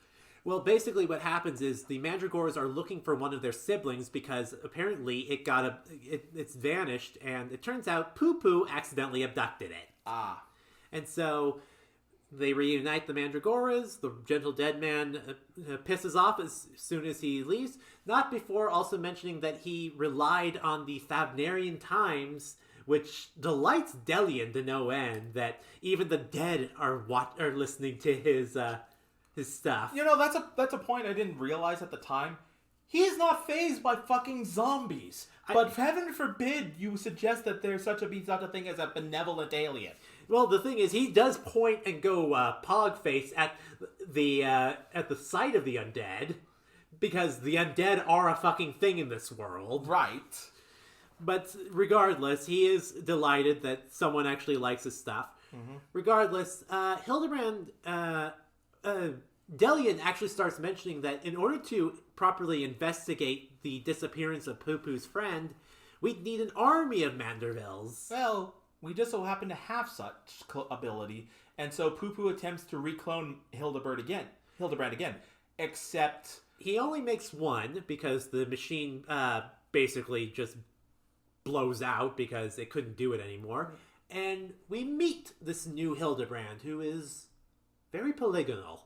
He's a little underbaked, as is explained by Poo-Poo. Basically, the cloning device, because of batterings from various explosions as well as its overtaxing, can only create it creates basically a imperfect clone of Hildibrand, who we have thus dubbed Brandehild. Inspector Brandehild, who his poses are the exact opposite of Hildibrand's. But he is the. If Hildibrand is the jock, Brandehild is the nerd. He is physically inept and, dare I say, meek, but he actually has the fabled intelligence of a skilled inspector extraordinaire. He just lacks the confidence to do so, and in a seemingly state of imposter syndrome, still believes himself second to Inspector Hildibrand, even though he comes to the correct conclusions first. Which is kind of heartwarming and a little sad at the same time. Nonetheless, Inspector Brandehild wants nothing more than to contribute to the investigation, and is more than willing to work with Hildibrand. To which we then start having Delian go through his applications of UFO sightings in the Thavnarian Truth to find out where exactly we could find instances or reports of of UFOs similar to that of Poo-Poo's UFO, to which we find an answer in Garlemald. Right. However, before we're able to go ahead and properly investigate that lead, Master Poo-Poo has fallen ill. No, that's the next segment. Okay. That is the next one. I'm skipping ahead? Okay. You are skipping way ahead. Okay, I'm sorry. I'm following along with the quest notes, and I think I skipped one, that's why. Yeah. Anyway, you are correct. We are supposed to go to Garlemald next. Yeah. And in Garlemald, we do... We run into some Garlean soldiers who are a fan of the Thabnerian truth. And say, oh yeah, we saw a UFO. We shot it down. What? And apparently explain, through Hildibrand's deductions, is able to give us the right heading and more or less... Not Hildibrand's. Brandahild, who has a Jimmy Neutron-style brain blast animation to where he literally sits in a chair that spontaneously appears and sips a cup of tea before being able to make the mathematical deduction on the exact heading and location and as soon as where the crash landing would have occurred. And as soon as the animation ends, it is shown that he is just sitting somehow in a perfect chair. It's sitting in air. Perfect chair squat. Perfect chair squat. But yes, he finds out the proper location of it, to which we head out there, and we do find some wreckage of the alien ship. Only to find out that... Nashu has been kidnapped. By Dr. Lugay. To which we are supposed to go out there. The Warrior of Light is supposed to face Dr. Lugay in this, but instead, Godbert and Hildibrand rush out to save it, which ends save her, and they arrive there first. They arrive there first, which begins the funniest instance for me. Now, as you recall from previous adventures, Hildibrand, by his gentlemanly nature, is a pacifist. He will not actually engage in armed fisticuffs. His father, on the other hand, has no such qualms. He has no such qualms, and so we get to play as Godbert, which is a fucking power trip. So, Godbert, as you can imagine from previous expansions, is a goldsmith, and is generally not a combat class. In Godbert's hands, however, it is. It very much so is. And not only does he have an OP power combat class, he also takes like 0 damage from any of Lugay's attacks. Lugay sends in a whole bunch of minions to try to attack. They all target Hildibrand, which then Godbert just starts smacking them. He then starts activating like a whole bunch of tower mechanics where missiles are coming down, to which Godbert simply stops them by doing a quick time sidestep. Yes. Like a la Saitama in One Punch Man. In One Punch Man. Yes. He simply sidesteps and absorbs all the towers and takes no damage, by the way. Yes. He also has his signature Godbert Mandeville Sprint, which you must take use of to basically kite heat-seeking missiles into targeting you instead of Hildibrand. Yes. And also dodging a series of rushing blows from Lugay when he finally enters the fray. Yes. I kind of wish the movement in during trials was like that, because that would be so much fun. It would be hilarious. Nonetheless, Godbert and Hildibrand are basically able to cease Dr. Lugay's assault. Yes. To which Godbert limit breaks and throws Lugay up into the air along with Hildibrand. And they start falling down, to which Hildibrand grabs onto Lugay to try to drive him down harder, to which Godbert gloriously, fantastically dives onto Hildibrand, feet locking, and they start going down like Dalamud. Which is absolutely hilarious, and is not just a pro wrestling reference, that is actually a Kinnikuman reference, which is a wrestling dumbass anime on par with Bobobobobobobo in terms of its shenanigans. It is kind of ridiculous. It is, and we haven't even gotten to the part where we actually show up yet. No. Because by the time that we actually show up and see that, not only did the Mandervilles take care of Lugay, Nashu comes out unharmed. Well, you're forgetting one thing. Lugay does kind of bounce back from this because as a head, and he tries to fire a laser at us, to which Brandahild does another one of his brain blast things and pulls up a piece of metal shielding and protects us with that shielding, to which I get Hoshafant flashbacks. Oh yes, I got Hoshafant flashbacks too. But thankfully, he knew how to redirect the laser to bounce off the walls and zap Luge, to which he then falls down. Godbert punts him with his head. And sets us up for a perfect Pele kick to kick Luge out of his own base. Goal! Absolutely fantastic. Also, we forgot to mention the entire time this form of Luge is called Supre Luge. Yeah. Which, if you actually look closely, you see that his head has a tiny little body made out of wires, a la Cyborg from Teen Titans Go. Dangling from the Barnabas body that he used before. Yes. Which is fucking hilarious. It absolutely is. Nonetheless, we managed to go ahead and safely recover Nashu. We go ahead and because of Hildibrand, because of Godbert's exploration in the area, he is able to go ahead and continue the next leg of his relic exploration. Because the heat of combat sparked him for the next stage of the relic weapon. Yes. Next, however, when we get back and we start the next leg of the Hildibrand series, we find out that Poo-Poo has come down with something. Yes. And we do need to go ahead and get him some kind of medicine to cure him, as it turns out that he has been inflicted with the common flu. Yes. However, we need multiple things. We need tortoise liver, which we're able to easily procure. And damp shroom. Damp shroom, which is a rather rare mushroom that we have to go ahead and investigate. In doing so, we hear rumors of a merchant monger who's basically been merchant prince, who's basically been buying up a bunch of smaller shops and putting them out of business. Yes, and which is causing people, other merchants, to try to hike up their prices and sell them at obscenely ridiculous rates. However, even without this circumstance, the damp shroom is inexordinately rare, and thus requiring us to find in a different channel. We end up going to talk to the Great Work to see if we can get something from there. Sadly, they just used their last batch, but conveniently we hear a merchant approaches us with such an offer for a damp shroom, and tries to basically get like 1,000,000 gil out of us for the weapon, which Hildibrand does not have the money. Now she says our coffers are full, to which he does a side eye and looks towards us. No. If you even attempt, do you know how much Tataru will kill me if I pull that out of Scion coffers? I do not fear Alice's wrath. I do not fear Y'shtola's wrath. I fear Tataru's wrath. My favorite line for that response is, spent all my money on orchestrion rolls. Spent the last of my gil on Return to Oblivion. Yes.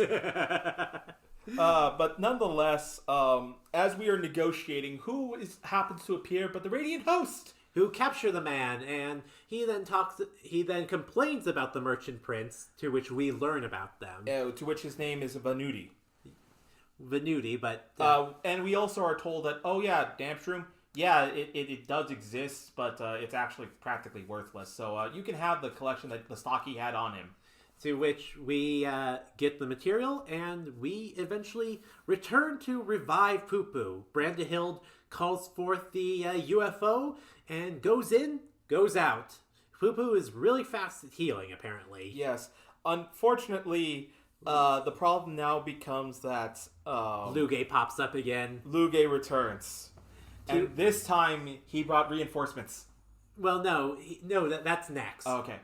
What he does is he fires repeated lasers, to which, at first, Brandahild stops it with a crystal, but the crystal can't handle the laser, and so he gets thrown off. Mm-hmm.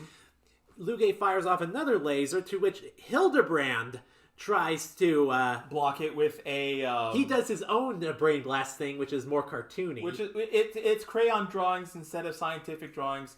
And then he just, instead of it being a exclamation point overhead, it's like a question mark. Yes, and he basically finds a pile of crystals behind him and reaches out to use that as a barricade. Turns out it's a goblin again. Yep. It's another one of those fucking goblins that keeps showing up. And so he freaks out looking at it, throws it in the air, and then has to body block the laser himself. Which, again, shows the intestinal fortitude of the Manderville line. To which he takes the blast. And is knocked back. He's not dead, but he's in his normal tattered clothes state.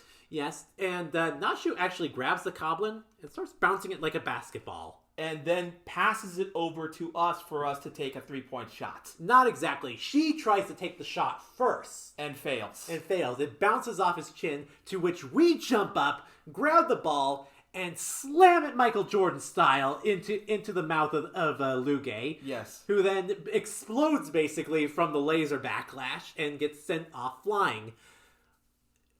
We cannot get rid of this fucker, can we? No, we cannot. He's surprisingly durable for just being a head of metal. Yes, it's incredibly surprising. So then we decide to head to Sharlayan for more information on Poo-Poo. Right, because if there's anyone who would have information, it'd be the Charlians. Right. Which, of course, triggers Delian's conspiracy theorist to the max. Yes. So we teleport to Old Sharlayan via the experimental pathway, which no one seems to be affected but Delian. Yes. Poor guy. Yeah. Nonetheless, we go ahead and we decide to go ahead and he is going wild because he wants to go see the Ragnarok. Not that he knows that it is, but he thinks there's a secret military base in Sharlayan, which, again, the Ragnarok hangar. Yes, which he's technically not. Here's the thing. Delian is always almost right, but he's often the worst ways. He takes it in the worst way possible.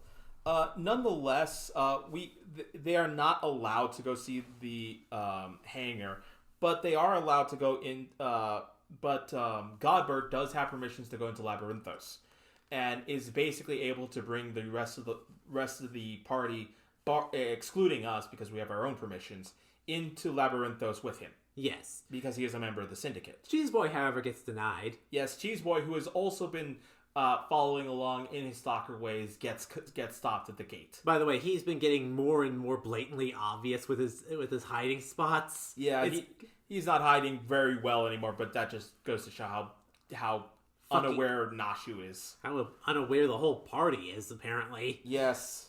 But regardless, we go through Sharlayan, and we end up finding out that someone did come in with someone that looked like Poo-Poo, who brought in a ship that needed to be repaired. And apparently what had happened was a Hanish merchant was passing through Garlemald trying to hawk medicine, seeing that it was a war zone and would be a high demand.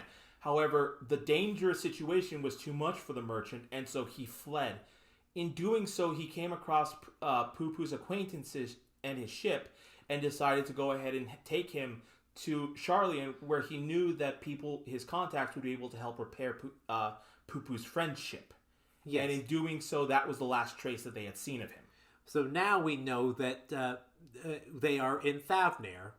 So we return...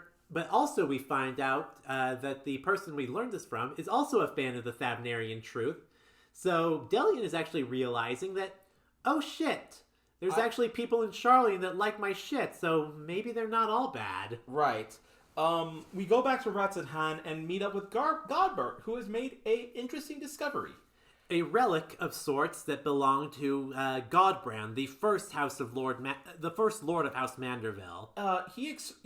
Throughout the Manderville relic quest line, Godbert explains that basically as part of his family's history, there were a number of weapons created by Godbrand, which are known as the Manderville relic arms, and that the secrets to crafting these weapons are contained within a codex of Godbrand's.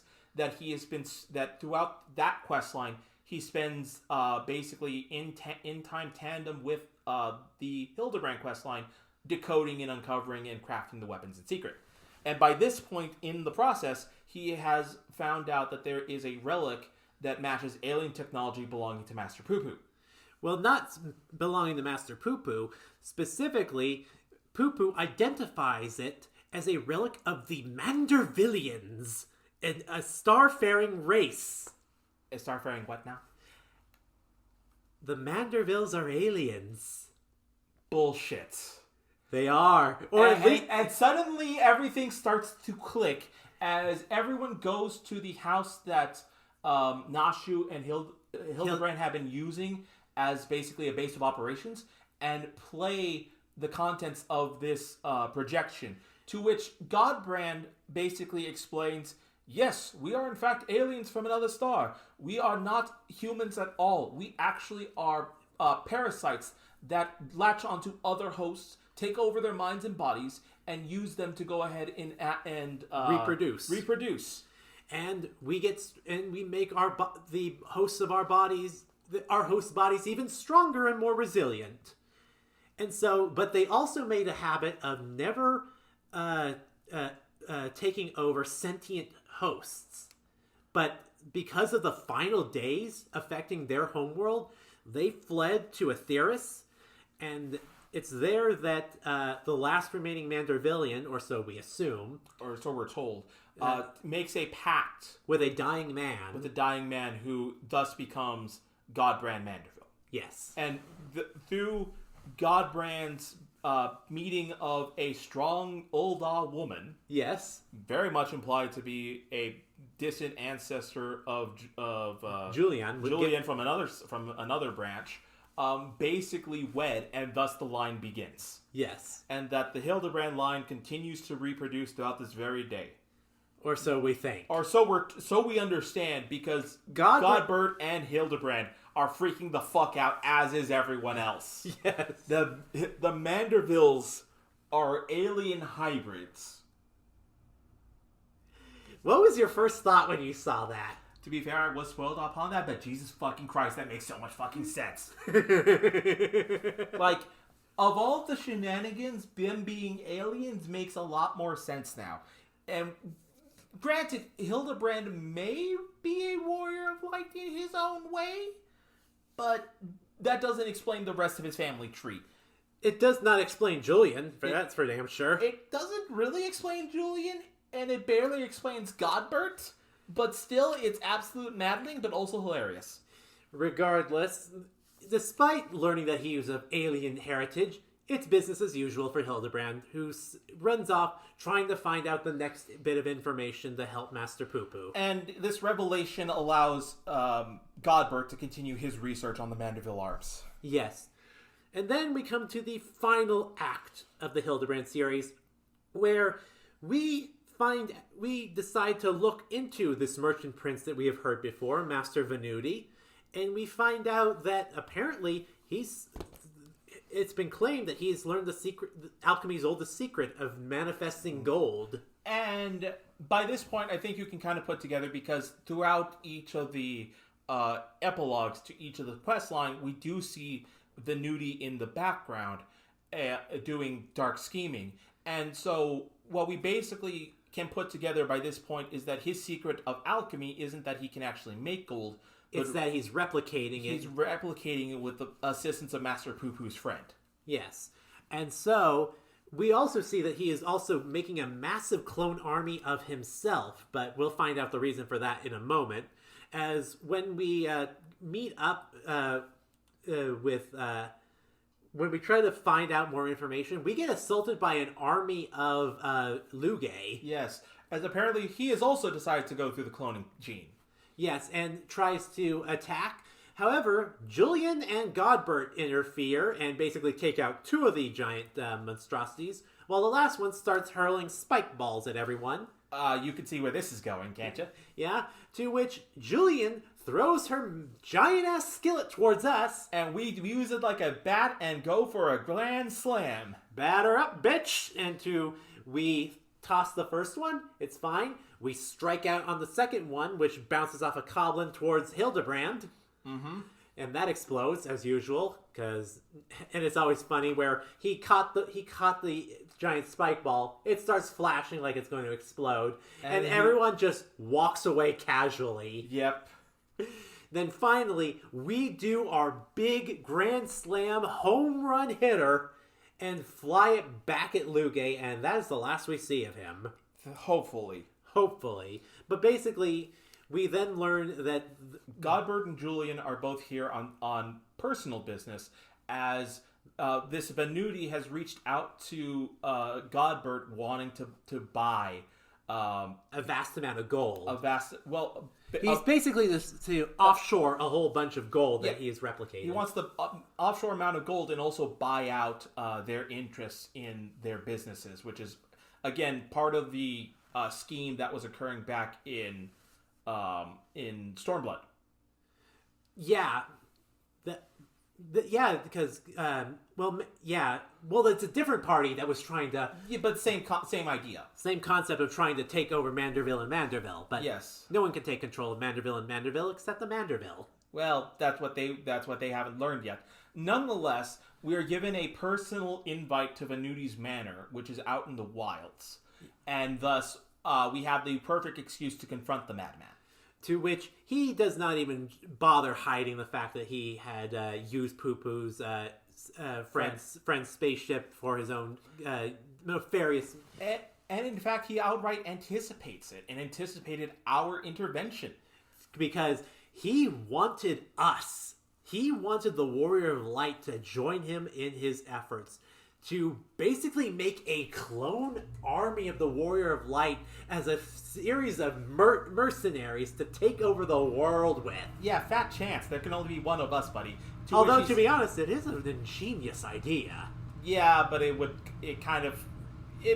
with the balance of ether. I thought we established this. I know. Anyway, he kind of figures we wouldn't go along with him anyway, and that's why the backup plan was installed. He is apparently a devout worshiper of Asura, one of the other major deities of Thavnair.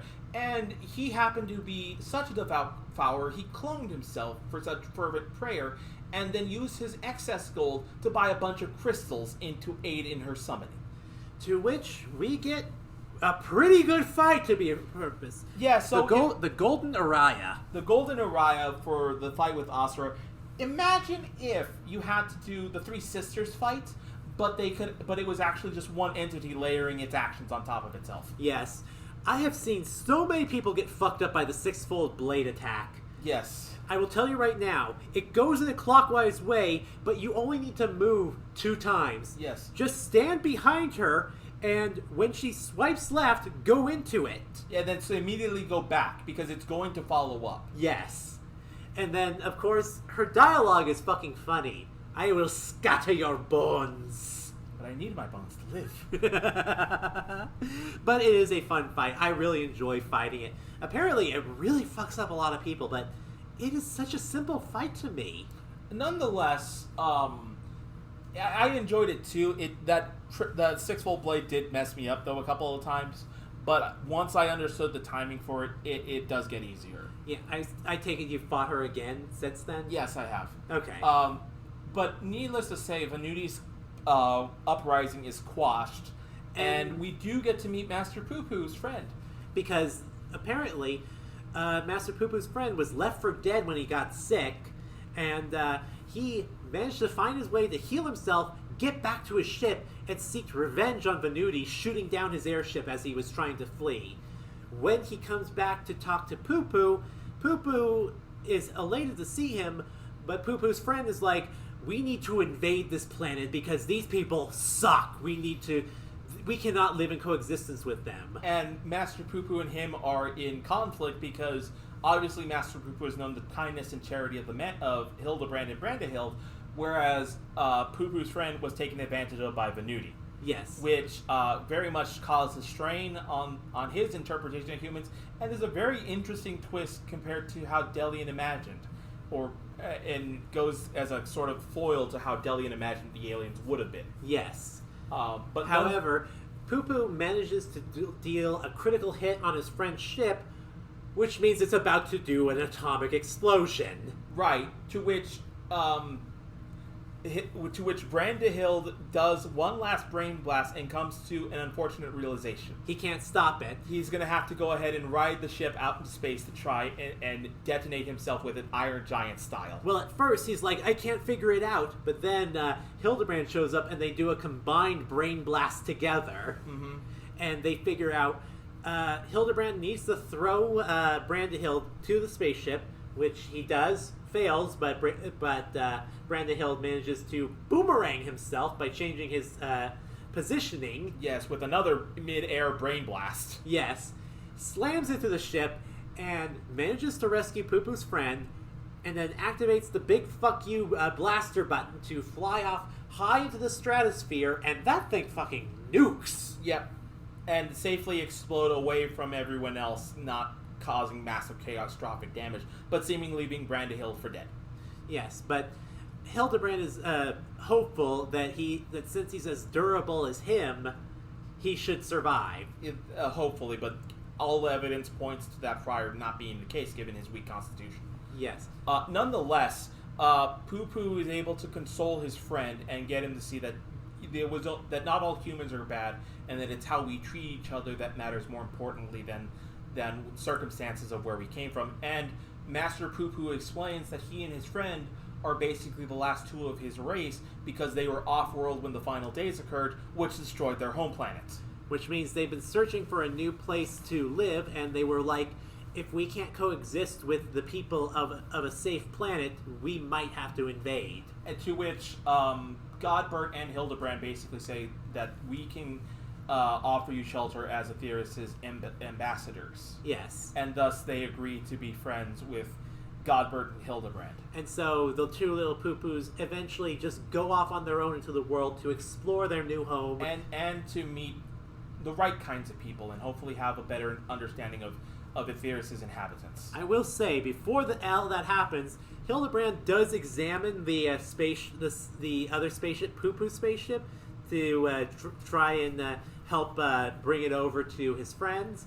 It activates and sends Hildibrand flying into Dawn Trail. Yep, and he just resigns himself to his fate, sips some tea, and just goes wherever adventure takes him next. Yes, which will be a lot of shenanigans in the future, but we'll get to that another day. Nonetheless, all this experience has finalized everything that Godbert needs to finish the Mandervillian arms.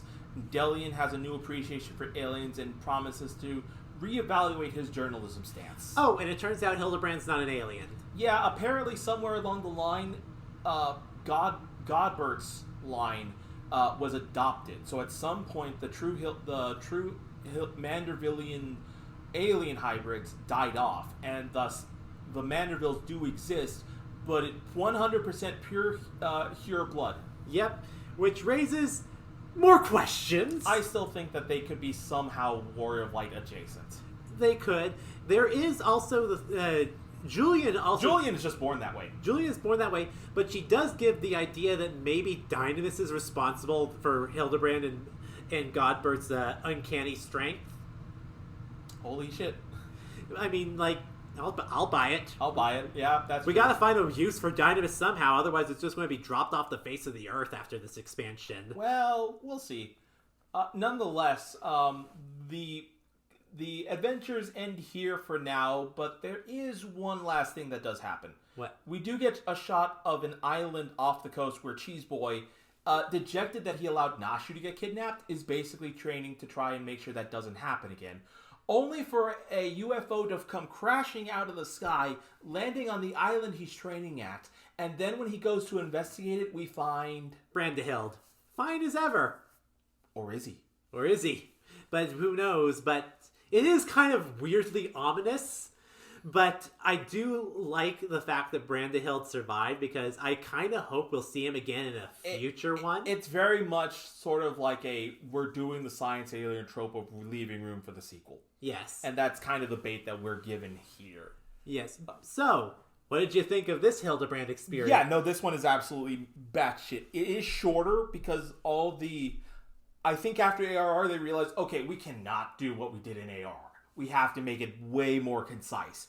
But the offset is that by one, allowing the Warrior of Light to get more in on the shenanigans, and two, just chalking in all the references that they can, and even the incorporation of the relic weapons into the story mode really made this one feel quite special in its own way.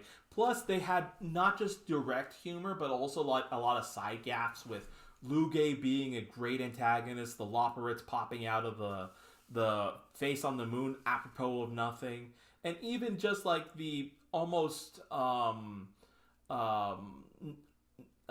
I forgot what the British troupe is, but the ones that are responsible. Monty Python? Monty Python. Even the Monty Python-esque appearance of the Radiant Host to deal with that one mushroom merchant is just absolutely fantastic. The sports bits with the Warrior of Light participating is absolute gold. I do hope they make, like, even if it's not that particular bit, just some kind of running gimmick for us to do in each of the expansions is hilarious. And I think with the noir theme of the Dawn Trail adventures, it's going to be fantastic. Oh yeah, trust me, you do kind of join in on the film noir aspect. Good. We need that. Like, there are literally moments where everything goes gray and your Warrior of Light is in the noir outfit. Fantastic. Yes. I'm glad that they do that. But no. Yeah, also, just remember how long to boil an egg. How long to boil an egg? Yes. Ah, I get it. Yes. I will remember that. Yeah. Anyway. 12 minutes. 12 minutes. Anyway, with that being said, it's a very good send-off and a very great way to bring back Hildibrand, because he was definitely needed after the depressing state that was Shadowbringers and Endwalker. And Endwalker. Yeah, you definitely needed that after Endwalker. Oh, yeah. But, yeah, that's it for that, and we will now move on to patch 6.2. And with that detour successfully completed, we now return back to the main plot. Oh, so by the time we return back to the to talking to Vitra and Varshan, Y'shtola has managed to find out a way to widen the portal. Yep, by using an artificial Atomos. Basically making our own little void spawn for the sole purpose of making the hole bigger. Which we do, and we're immediately thrust into the first dungeon on the first quest, the Fell Court of Troya. Not quite, because Vitra wants to go along with us as well. Yes. But the problem is that making a gate the size of a dragon is not wise. And Varshan, as he is now, doesn't do a lot as a little kid. Yes. And thus the alchemists decide decide to prepare Vitra a new body with being powered by the same one eye that's used to power Varshan. Although it's much more combat ready. Yes, in that it's an adult model Alvar as opposed to a kid model. Yes. Although I think the face model is supposed to be Vieira. I wouldn't doubt it. He is a pretty boy. And yeah. that is certainly what they have decided to do. So much so that the Radiant hosts fully adopted Varshan as a doting little brother. Yeah. And thus they when they go see Vitra off, they whisk Varshan off as well. Because that is how they have referred to him in his disguise, and they have grown rather attached to their little Varshan. Yeah, especially the main guy, I believe is Naveen? Naveen, I think he's supposed to be the captain of the Radiant host. Yes, he has a brother complex. Oh, massive brother complex. And so he is ever joyous to see us embarking on the path. And the Radiant host basically is staying behind in Azidal's legacy, basically to deal with any stray void scent that try to go through the gate. Yes, regardless, we go through the Fell Court of Troya, the second dungeon of the patch quest, which is a Final Fantasy IV reference. It's a Final Fantasy IV reference because Troya was one of the locations that you went to. You dealt with the Dark Elf with that part of the quest line. Yes, who is itself a reference to Final Fantasy I. Yes. Regardless, we go through the dungeon. The first boss is a bunch of enemies. It's a mob. It's a bunch of mobs, and you take care of that. The second boss is a gaze mechanic boss. And then the final boss of the Fell Court of Troya is one of the 4 archfiends. Scarmilione. Yes, who goes ahead and we have to fight his shriveled ass. Oh, yes, and it's a pretty fun fight. It is. But also, don't get knocked into the poison. Yeah, that's not fun. Yeah. It's actually a pretty standard fight. It's not ball-shatteringly hard, but it does require you to pay attention. The main thing that we find out is that the 14th still has some semblance of structure. But the 13th. The 13th. It has some semblance of structure, but it is an absolute mishmash of basically floating islands as the world is, as opposed to the first, who was going to be overwhelmed with everlasting stasis. the 13th is overwhelmed with everlasting vigor, as is immediately proven when Scarmiglione resurrects. Well, not quite just yet. We first interview a whole bunch of the Void Sent now that we've kind of shown them the pecking order. Yes. And we find out that amongst that most of them can't really communicate, and if they do, it's very much on a primal basis. However, we do find out that there is a Void Sent that can talk that has been put into the dungeon, and we go to meet it, and lo and behold, it's the Void Sent that Xenos used while he was a Reaper. Yes. And in doing so, it seems like it needs something of us, and so we end up reaching out to it. And I should mention that before we went into the Void, Y'shtola brought us something from the Loporets, which was the crystal that had the location of Medion's directions to Ultima Thule. And she brought it with us in the hopes that maybe the light of that crystal would help us in the oppressive darkness of the Void. And it immediately becomes obvious when it actually dispels the twisted form that was corrupting this Void Sent body and reveals its true form, that of a hot goth chick. Yeah, we are introduced now to Zero, who is a warrior of light from the 13th. Yes. Is the best way to phrase it. She explains that the powers that be here in the 13th when the crisis occurred is based on that of the powers of the Memoriates, who can imprison Void Sent in crystals. Imprison anything in crystals. However, with the chaos that occurred due to a certain influence in the area, Ascians, yeah. basically a war amongst the Memoriates broke out, the Contra Memoria, and therefore people began turning on themselves, thus resulting in a chaos in which darkness overwhelmed the land. And it's revealed that Zero, from the very beginning, even before the Contra Memoria, was half Void Sent because darkness had pervaded the world already so much that she was born half Void Sent. Yes, while in her mother's womb, no weird shenanigans going on there. And so when the flood of darkness finally hit, she ended up slipping through the cracks somehow into a small little rift before re-emerging into the 13th and seeing the destruction it caused. Mm-hmm. And so she's basically lived the way all other Void Sent do: killing, hunting, devouring others, ether for sustenance. And she also explains that she was rudely imprisoned by Xenos when he pulled her out for his Reaper training, and possibly also irrevocably warped by Fandaniel to serve him. Right, which she has vague memories of and does not enjoy the thought of it in the slightest. Yeah, she does not like Xenos, but she also wonders about us because Xenos called us his friend. And is having trouble understanding the concept. Yes, because apparently in the time even before the Contra Memoria, there was very little trust in other people. Mainly because of the amount of backstabbing that went on. See what happened in the first as a comparison. Yes. But nonetheless, the party tries to petition Zero for aid, to which she responds she will only work... she works in exchange of ether. In exchange of ether. Which basically embodies the idealism that the Void Sent operate under, or their philosophy. Yeah, to quote Astinian, ether is the currency of trade in the Void. Yes, and so the party manages to go ahead and at least get her to show them around in exchange for some of Y'shtola's ether? Yes, some of Y'shtola's ether, and when she tries to give ether to Zero, that's when Scarmiglione resurrects and starts attacking, where he reveals that death does not exist in the Void. Because of the amount of dark ether expected, Void Sent basically just pop back up. Yeah, darkness ether, the ether of activity and growth.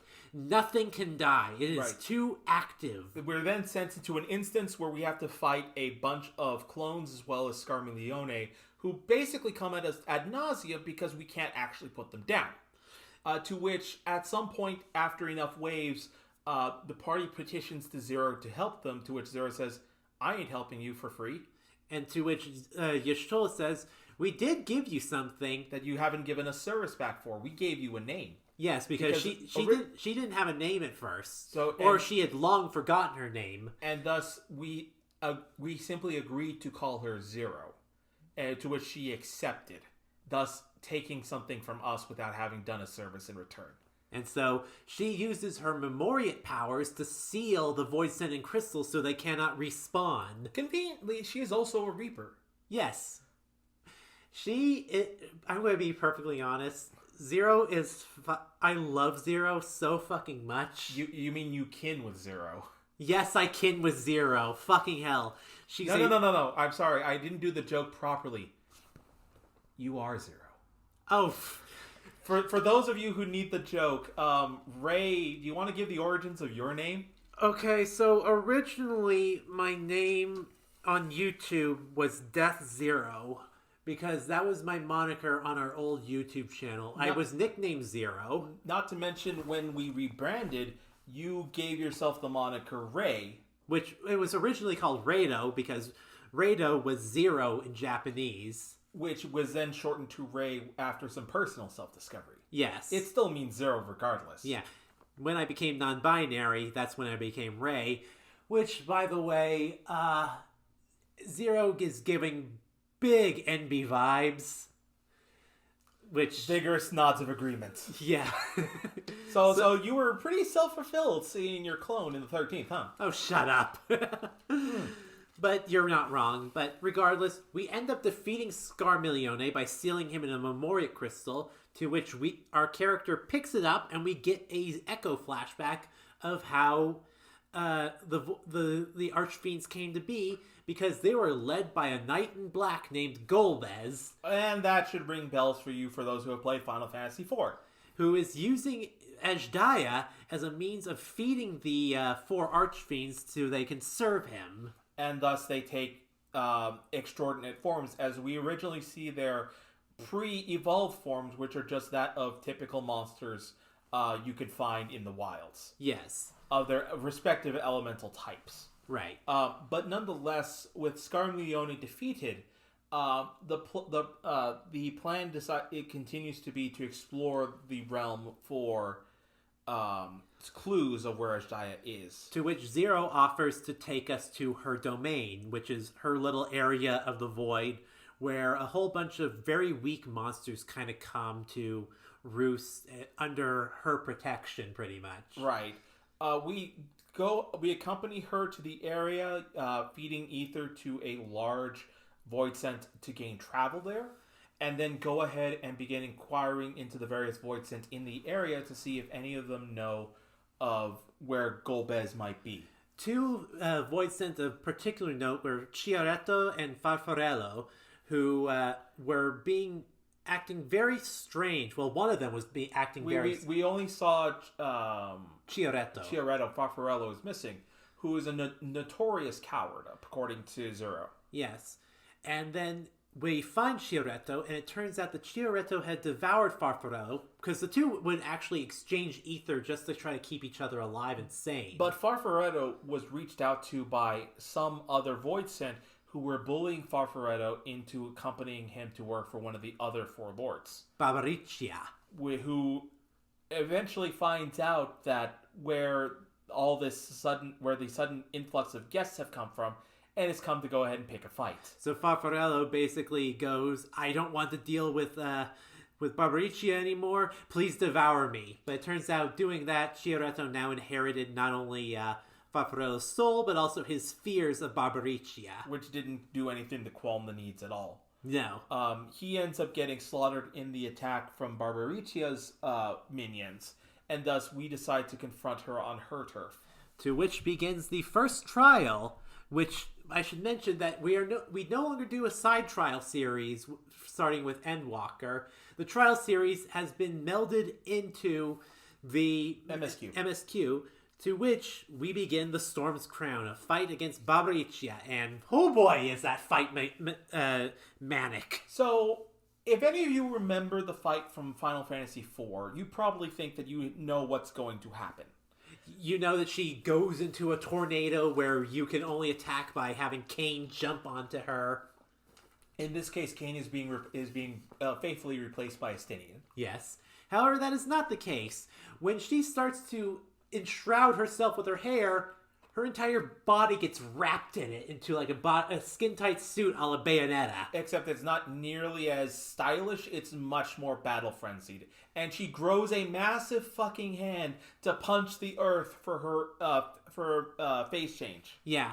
I should also mention there is something that we forgot to do before we recorded this. There is a side mission series in this where you can actually learn about the backstories of the 4 Archfiends. Oh, we did? Yes. Oh, okay. Remember that little Hektai that showed up? Yes. Yeah, that's the mission. Ah, okay. It's somewhere in Rei'tan, but it's not pertinent to this. Gotcha. It's just extra lore. But either way, we went ahead and deal with Barbaricha's enhanced fight. Yeah. And I gotta say, it was quite intense. That fight is fun. Yes, it is fun though. I will give it that. But you gotta move a lot in that, and that's just a kind of a teaser for what's coming up in Dawn Trail. Oh boy, that's gonna be fun. Learn to move, bitch. Yeah. All the more reason I need to polish up my ranged DPS class. Yeah. But despite that, Barbaricha goes down. Zero goes ahead and once seals her in a Memorial crystal. And then we hope to get another Echo Vision from the crystal. Sadly, we don't. And after that, it turns out Zero has exhausted herself and promptly passes out. And the rest of the party realizes, yeah, I think we've gone ahead and exhausted this line of research. We should head back to the source and see what we can do. But we can't leave Zero here, so we're taking her with us. And because we did not use Soul Crystal Shenanigans, we can literally just walk out with her. Yeah. Carrying the goth girl in our arms. To which we take her to the source, and she's slowly starting to recover. She wakes up, has memory flashbacks of her life as a warrior of light for a second, before looking to the side and seeing Nidana glaring at her. And remember, she has never encountered a giant elephant woman before. Yeah. And thus she has the same reaction as a mole person does from the steps. Yeah. Which is that of sheer genuine terror. A fiend? Where? Yes. But this is no time for jokes. You're in the source, my dear. Yes, and it's wonderful now that we're just accepting multiverse theory casually in the Final Fantasy world. Oh yeah, it is fucking hilarious, and I love Nidana. She is such a treat. Nidana is indeed a treat. But Zero is welcomed into Megaduta as a guest of the Warrior of Light, as well as a guest of Vitra.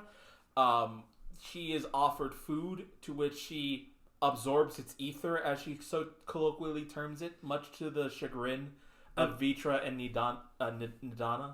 Yeah, Nidana says, you're supposed to chew, to savor, to swallow. And the goth is like, I do not understand. Yeah. Basically, she does do it, but it turns out that her sense of taste has dulled dramatically from her years, probably centuries in the void. Which Vitra intends to remedy by having us take her to the markets. Yes. And thus, we decide to go ahead and not just accompany Zero to stretch her legs, but also that she may learn about the source. And in doing so, we take her around town, and more specifically, we take her to Mahid's Mahane to give her something perhaps of proper sustenance. However, Mahid's Mahane requires us, would like us to indulge in a favor. Well, I think, yeah, hold on. I know it's slightly out of order. I know, we're not doing... She doesn't really do anything with Mahid's Mahane until a later patch. Okay, no, it's not until later. Okay. Yeah. So, what happens is... Zero is fascinated by how many mortals there are and how this society lives. And then she I forget the word, but she basically acts all emo about the state of her world. She sulks. But then Y'shtola brings up the idea that even though it's a doomed world, it's still there. It hasn't rejoined with the source. Maybe it can be saved. Right, much in the same way that we did with the first. Yes. Which prompts thus Zero wanting to learn about what happened in there. So Y'shtola then gives the whole spiel of our of our deal of saving the first and how it might be possible to save the 13th as well. But for now, we're just going to wait and recover before we head back into the void. Mm-hmm. And that ends 6.2. Yes. So we go down to 6.3 where we go ahead and as we are waiting for news of how to proceed in the 13th. We search for Zero, who is still wandering the city. She asks more questions about Xenos, to which we're not really sure how to properly respond. Right. And when we do finish up, we meet up with Varshan, who is ready to travel back into the void. However, he suddenly freezes in place. Because he hears a dragon's roar. And so he starts roaring back, hoping to get a response. And so it turns out he could sense Ashdaya somewhere to the north. He doesn't know why or how, but he sensed her, and so we are prompted to go and investigate, which leads us back into Garlemald. Yes, so we go ahead and we go over to Garlemald, and things are proceeding along nicely. The twins are negotiating with are continuing their cooperation with Jullus and the various other peoples, and we are tasked with going ahead and while they are investigating to see where the source of the roaring came from, we also find out how the Garleans have been faring. Which they could be doing better, but it's not the worst. There's still a number of Garleans that, while they understand the economical situation that they're in, they still wish to retain their pride and want to stand on their own and not rely on the Alliance for assistance. Which will come into play later, but we're also find out that currently the people of Garlemald are being ravaged by Voidsent. Yes, as Voidsent seem to be leaking out of somewhere.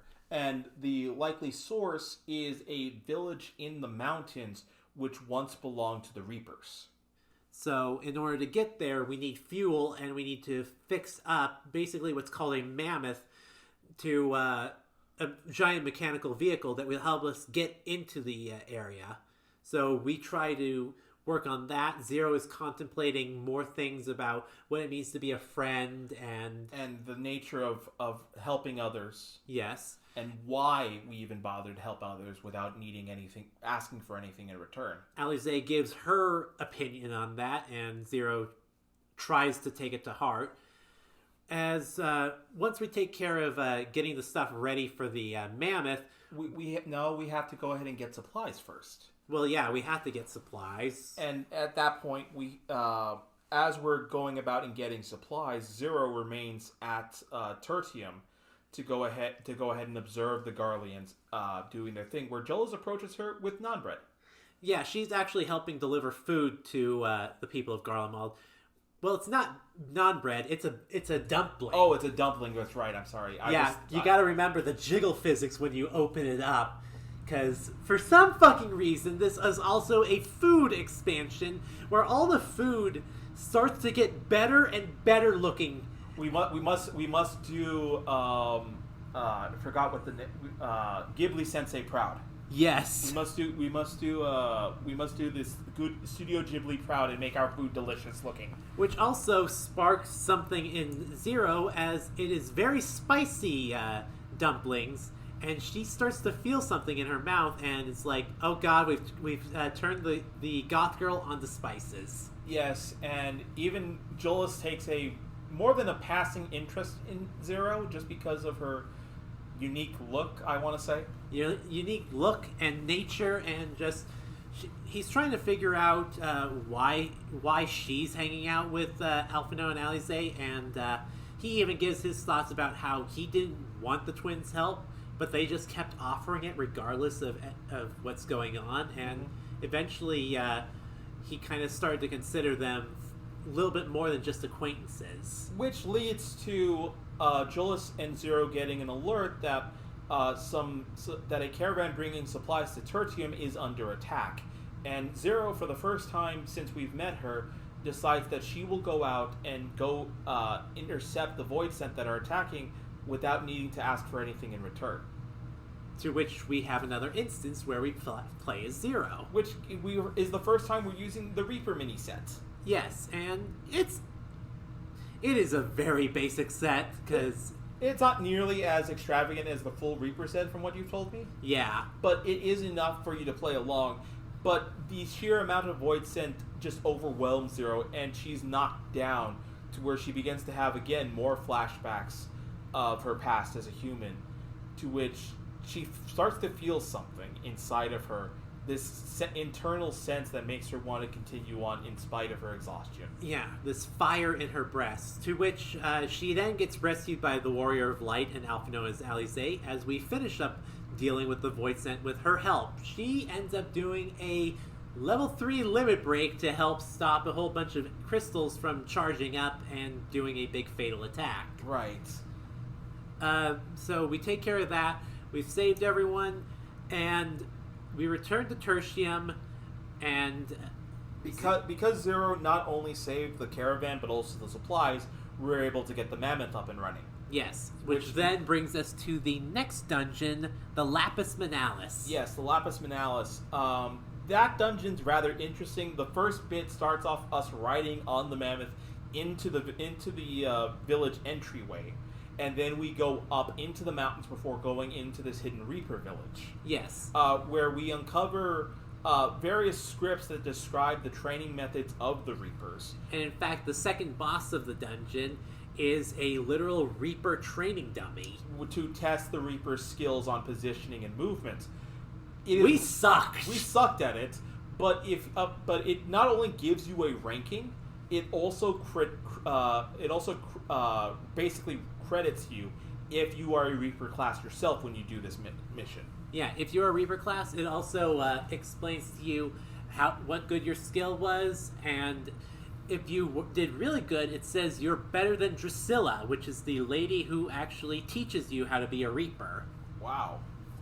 Which is actually pretty cool. But at the end of the Lapis Manalis, we end up fighting the third of the four Archfiends, Cagnazzo. Who has lured you out for reasons.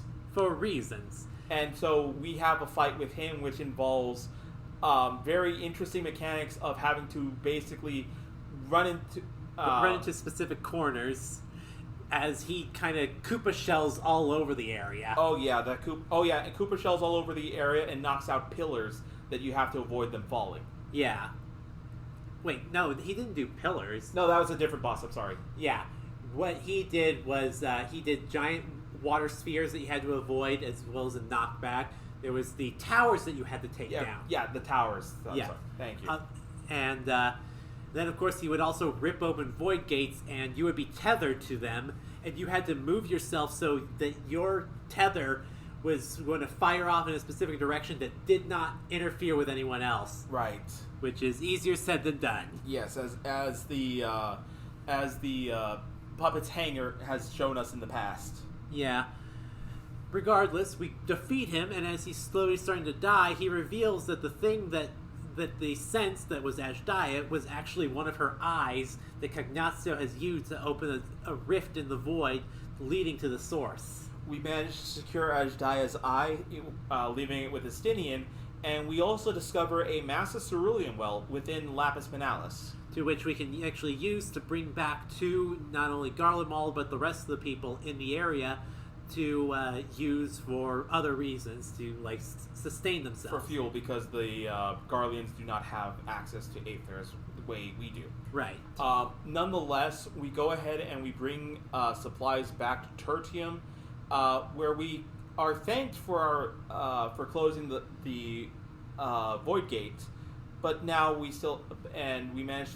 also have issues domestically to deal with as well. Yes, because when we return back to Thavnair to try to go back into the void, there's an explosion we see off in the distance, and we realize that someone has attacked Alzadal's legacy. We go ahead and we sojourn after the area. We go up into the mountains where we believe that the presence is, and we find that we are led there by Rubricante, yes, the last of the four lords. To which we go ahead and encounter him, because he is melancholy, because this world that he's seeing is so beautiful. He wants to die, basically. Yes, and explains that basically the entire point of their plan is that they basically want to do a mass void sent invasion so that they can all end. Because remember, they can't die in the 13th, and so they're constantly brought back, but they have never been able to rejoin the life stream. So they all want to die, or just get out of the void, so they can live better lives, so to speak. Well, they can rejoin the life stream, be reincarnated. Yeah. The point is that Rubicante basically destroyed the Void Gate in Azadal's legacy. So there's in order to prevent us from stopping this plan. And therefore he challenges the Warrior of Light to a duel, as he is wont to do. And so begins the trial for this segment, Mount Ordeals, and let the Hayden music play. Yeah, they actually got the guy to go ahead and do the lyrics for this, so of course everyone is screaming and they actually did the thing. Yes. And Rubicante's fight is pretty fun. He has directional gates, he has line fuses that you have to stand out of the way.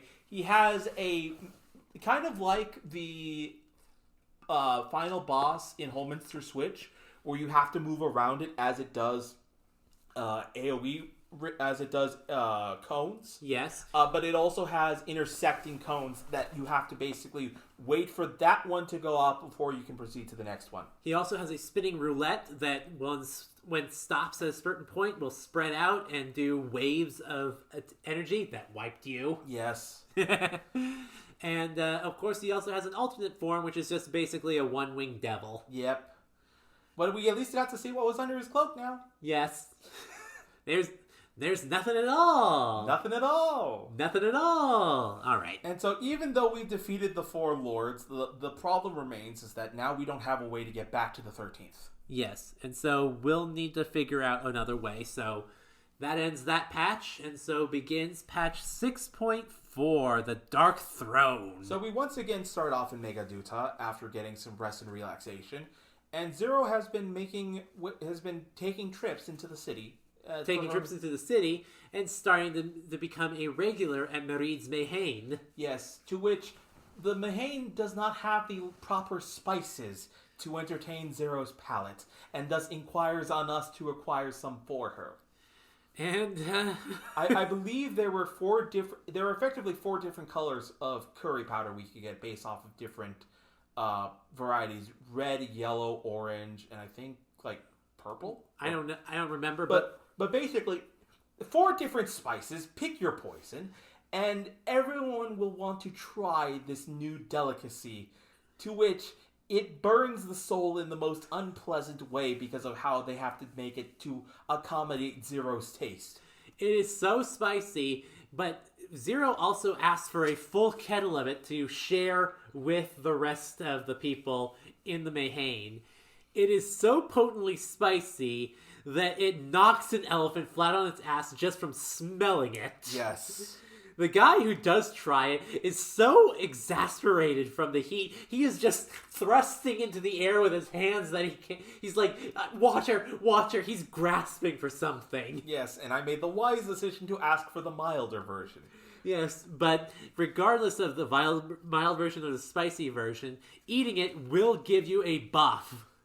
Yes, it does. It just depends on what level of buff. I think you get level 16 if you have Zero's version. Oh, fantastic. But yeah, also, it is clear that she loves the spice. Yes, she does. The spice must flow. But yeah, we then take care of that, to which we then return to Megaduta to bring some food to Estinian, to which we get another type of spicy. Yes, because the man is working out in nothing but his pants, and Zero discovers what thirst traps are. Yes, so apparently not only is Zero a disaster, she's a bi-disaster. Yes, because immediately she realizes, oh, I see. The social circumstances have also changed before we eat. I must also strip down like Estinian, to which everyone stops her. No. And we make Estinian get clothes on. Yeah. Fine. And of course the man still dresses like he's homeless. Yes. Nonetheless, the problem now so the discussion now becomes, how do we get back to the 13th? And to which Y'shtola and Urianger come in saying, basically, we're going to need a crap ton of ether and the Tower of Babel to fire off at the moon, because Rubicante also mentioned that Golbez's base of operations are on the moon of the 13th. Right. And so basically, the source and its reflections are basically in line geographically wherever you pop the hole from. And so, if you make a void gate on the moon of the source, it will lead to the 13th. Right. To which we go ahead and we ask the Loporrits if we can use the gaping void left by Zodiark to go to the moon of the 13th. Yes, which we will be using that, but first we need to get the ether, which requires us going back to Sharlayan to request the help of them because there is an isle off of Sharlayan called the Isle of Ham that is in literal aether font. Which they were originally going to use to power their arc to escape off-world, which turned out to be totally inadequate for what they were planning. But they agreed to basically let us use the Isle of Holmes mana source for our purposes. Not Holmes, Ham. Ham. Like ham. We get to go ahead and go to Ham Island, and they will let us use the ham fountains if we put to rest the rebelling ham aminals. Yes. The haminals, if you will. Yes. During that time, we also run into Erenvel and Kryl, who Kryl helps us get the access to the Isle of Ham. But Erenvel talks about how he has to go on onto basically a very long trip. A very long trip. In his words, a homecoming. Teaser for later. Yes. We also run into, on the way to the Isle of Ham, Urianger and Thancred, who also is dismayed to be left out of Shenanigans. And Thancred also drops to Urianger, don't forget about the business we have to deal with later. Yes. Spoiler, that's foreshadowing for later as well. Yes. Also, during this time, Kryl also finds a letter that is important for something, but that's also pushed to the side because she's trying to do a bunch of spring cleaning. Yes. Regardless, we immediately start the Aether Font, which is one of my favorite dungeons. It's probably my favorite Sharlayan-themed dungeon. I would imagine so, and it really kind of like between the Great Google Library, Matoya's Relic, it basically is the capstone of all Sharlayan dungeons. Yes. Which, again, it's one of my favorites. I will gladly run it over and over. I just wish the armor you got from it was better looking. Yeah. But regardless, we go through it, we fight all sorts of things, and at the final end of the dungeon, in the giant Aether Font itself, there is an Octomammoth from 4 as a boss. And that arena for that fight is fucking weird. So, if you remember the Kraken fight from ARR, it's similar to that in it's a weirdly shaped arena, but this one basically deals with avoiding getting knocked by the tentacles and exploding crystals in sections of this, I want to say, half-moon-shaped landmass that you're allowed to fight on. Yes. That's basically what it is, and you'll have to move out of the way because it will then do, like, almost three-quarters cleaving attack called Aqua Breath or Breathstroke. Yes. And you'll have to avoid that, and I enjoy it. I would gladly run that dungeon any time of the week. As long as it procced. As long as it procced, yeah. That's the problem. But nonetheless, we clear the Isle of Ham. We go ahead and are allowed to draw upon its wealth to open up an ether portal on the moon. Yes. And so, with that, we ask that the ether be delivered to Garlemald, which Kokol agrees by sending it with the next shipment by the Ilsabard contingent. We also go ahead and we inform the Loporrits, hey, we're going to need you to go ahead and put security monitors around the area in case we have Shadow Void Scent coming out. Yes. Also, it required us to... well, that's later, but regardless, we then have to go to Garlemald to require the cooperation of the Garleans. Because we're basically using the Tower of Babel again for the same thing that caused the final days to start. Yes. And a lot of them are kind of still sensitive about that. To which we had to literally talk with the senators that were trying to make a Garlean Republic and try to get them to agree to us. One of whom basically blows us off outright because they are still on this isolationist, we can pull ourselves up by our bootstraps bullshit. To which we end up having to rescue him from a bunch of attacks, and Euless ends up literally raising his voice and smacking some sense into the old man. Yes. To which also gives Varshan an idea of how to help the Garleans in a way that benefits them. And basically, once everyone's brought back to their senses and is able to talk trade agreements, Varshan basically agrees to enter into an exclusive trade compact with Garlemald in return for their Magitech. Magitech and Cerulean. And Cerulean, which would benefit the people of the still ravaged and underdeveloped Rei'tan. Yes. And so that happens. We get the permission, and so Alphino and Alize will be stationed in the tower to fire the laser. As we then go to the moon, where we have to restore the brands that used to bind Zodiark to serve as a barrier for when we make the portal. Right. To do that, we also require the help of the Loporrits, who the Loporrits ask that we help train their robots. Which we scrap their robots so easily that they get almost immediately dejected on how easily we're able to tear through them. Well, to be honest, Zero does that because she gives us the creepiest stare. Yes. When they say, we need help training against Void Scent, and she says, I could help with that. Not only have I fought them, I am one. And immediately puts the fear of Hydaelyn into these poor little bunnies.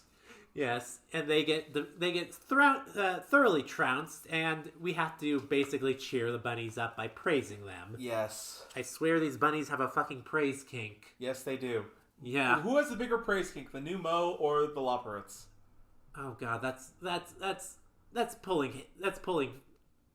splitting hairs pretty much. I don't want to split hairs. They want to keep them in one piece. Oh my god, shut up, dude. You're the one who made the pun! Regardless, we then activate the portal, we activate the laser, we generate the void gate, and Vritra in his full dragon form is brought to the moon because the void gate is big enough for him to come in because we needed a portal big enough so we could rescue Ashdaya. Right, because we also need to bring her out with us. Yes. So we go through the portal, we enter the moon, we land up on the moon, we find nothing there. Nothing there. We then find a Memoria crystal. Yes, which tells us a little bit about Golbez. Golbez and his friend Durante, who apparently ran into Zero back in the day. And Zero did not want to do anything with them because she didn't trust them. And it basically was going on her emo arc still back then. Yeah. But basically, well, we don't know it's Golbez at the time until Zero actually sees Golbez in the flesh and realizes he's the same person that she met all those years ago. Correct. Or so we think, but technically, we saw the vision through the guise of Golbez. So how does that make sense? And it's unclear at the time. However... But it's easy to put the pieces together that basically Golbez is Durante. Right. Nonetheless, Golbez himself still appears after we've investigated the surface of the moon. He brings up Ashdaya and explains, I'm glad that you cooperated with my plan thus far. Yes. Because, you see, his plan was to basically coax us into making a big enough portal that would support his invasion, but he also has the perfect way to go ahead and basically he has the perfect counter to try and stop our shenanigans since we were able to trounce the 4 Archlords. He basically brings out Ashdaya and floods her, it shows her that there's basically a portal on the way to get out, unbinds her, she goes savage because she wants to escape so badly, and basically pumps her full of dark ether that he basically transforms her into Zeromus, an ancient hero of legend that now is going to be the weapon of mass destruction. But before he does all that, we still gotta fight him. Right, we fight him first, and thus leads us to... The Voidcast die. The Voidcast die, where we fight him literally on a cube.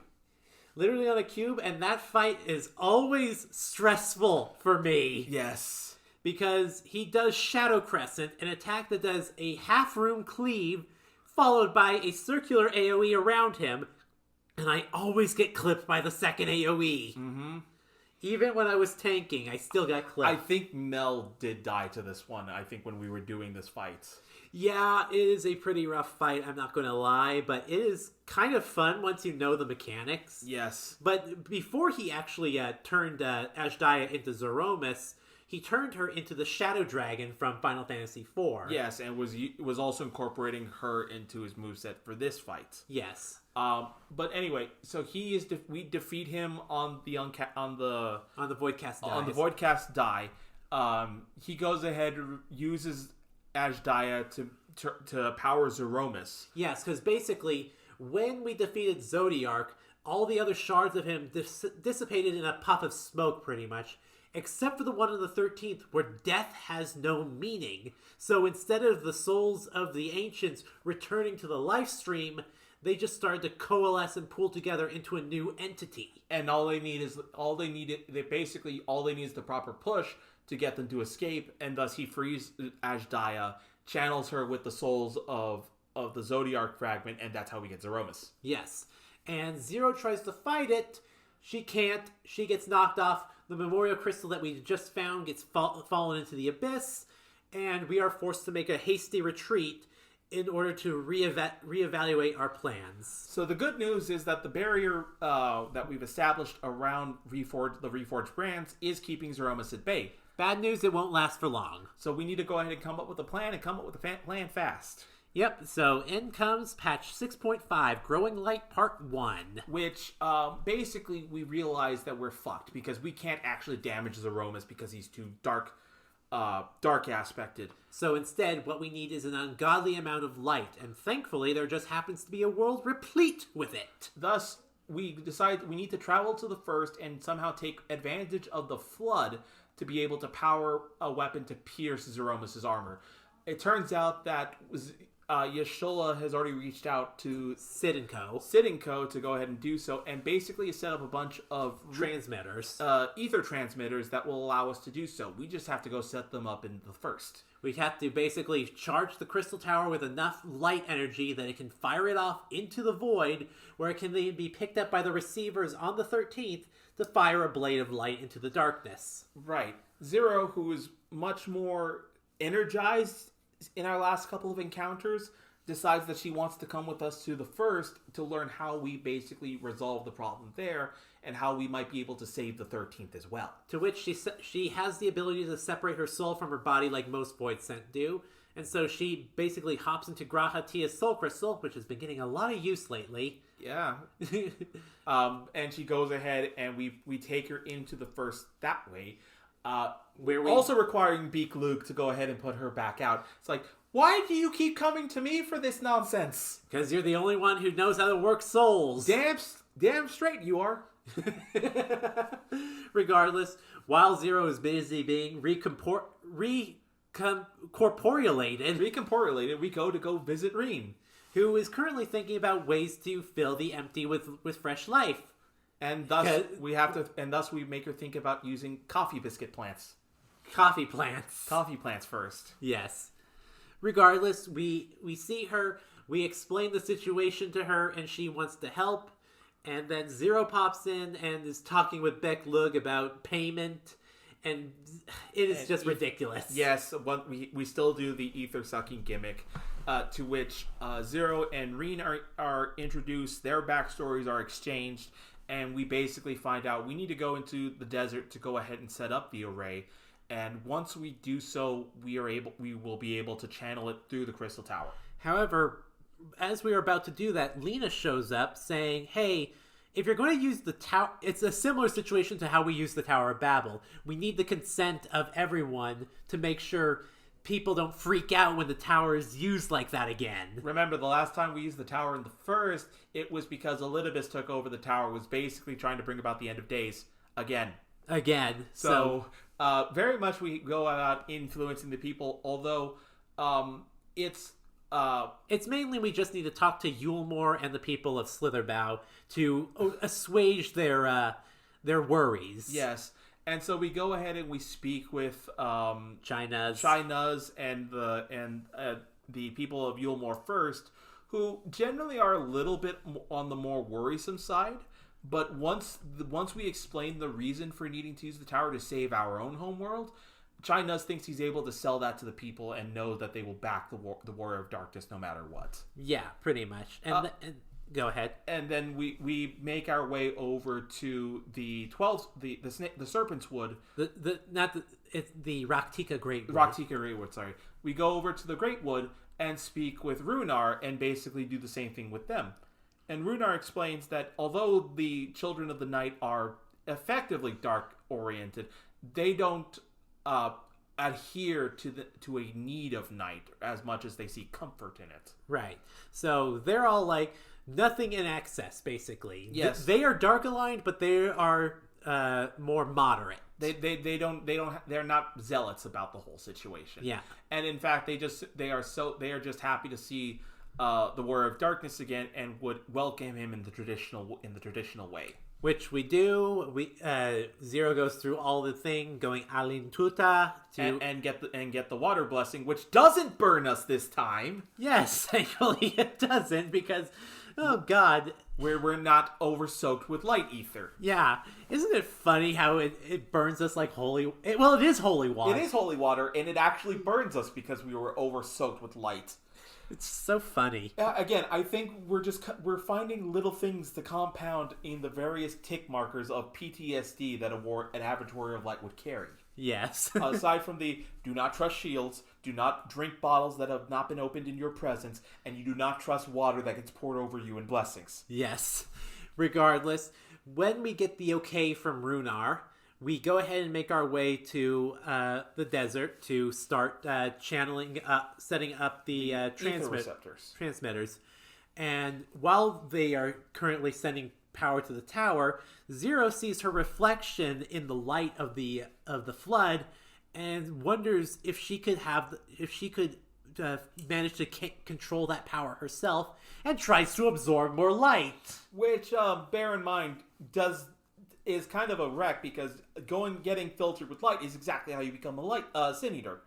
And so she initially gets knocked out from not being able to take so much light aspected ether at all at one point. Reen kind of patches her up, and then Zero basically admits that she wants to start doing good. She has finally started to become fully realized. She is wanting to trust people again, and she knows that she can't do that unless she learns to trust and learns to take in the light as well as the dark. And so Reen decides to go ahead and help her using her limited powers of light manipulation. She helps regulate the flow of ether into Zero, which allows her to absorb light to the fullest. Which she is literally on the cusp of becoming a Sin Eater with how much light she is. She's basically in the same situation we were. But because of her prior dark-dominated aspect, it's not likely she's going to blow up. Right. And so, with that, we then start channeling power into the Crystal Tower, and so we then begin our trek back to the source. Back to the moon, and we go and back to the 13th. And back to the 13th for the final confrontation with Golbez. To which we then activate the Crystal Tower on one end, and it starts to work. Light enters into the void, and the beam of light pierces the veil, which leads to our next dungeon, the Lunar Subterrane. Yep. Which, if you've played 4, is two references. One is the final dungeon of Final Fantasy IV, and it is also Baron Castle when it starts jumping into the flashback thanks to the Memoria Crystal we find in there. Yes, the Memoria Crystal comes back and takes us into a flashback during the Contra Memoria and shows Durante and Golbez trying to go ahead and contain the void scent that are rampaging in the area. Which at first it seems like it's going well. However, one of the Warriors of Darkness, so to speak, during that, the Memorial of Darkness fires off a dark energy blast at the original Golbez, who starts to turn into a void scent. And thus we have to fight him as our final boss. Well, not him. Oh, no, Durante. No. Basically what's happening is we are being portrayed as Golbez, being attacked by the darkness. Durante is freaking out about this and uses a a Crystal of Darkness to basically power himself off to fight Golbez. Oh, right. Which in turn is fighting us. Right, which we fight Durante's in enraged form. Yes. And defeat him, which Durante is knocked out of his Memoria empowered state, but then manages to knock down Golbez. Yeah. And slay him because he knows that he would not want to live as a monster. He doesn't slay him, but merely seal him into a Memoria crystal, and hopefully that... because he couldn't bring himself to actually kill him. Right. So he seals him away and chooses to take on his legacy, and so the name of Golbez will be revered by all. Right. It is then... so it's revealed that Durante is the current Golbez that we've been dealing with. Correct. And he also explains that he did become a champion for everyone, but he was tricked by the Ascians into attacking the Watcher on the Moon, killing it, freeing the darkness that was Zodiark, and causing the flood of darkness. Right, which caused everything to go as it is now. To turn tits up. Right. Now, our Golbez makes an appearance afterwards as we're about to go ahead and confront Zeromus, and basically notes the futility of it all, in that they still intend to basically break through and seek the end that they've all desired.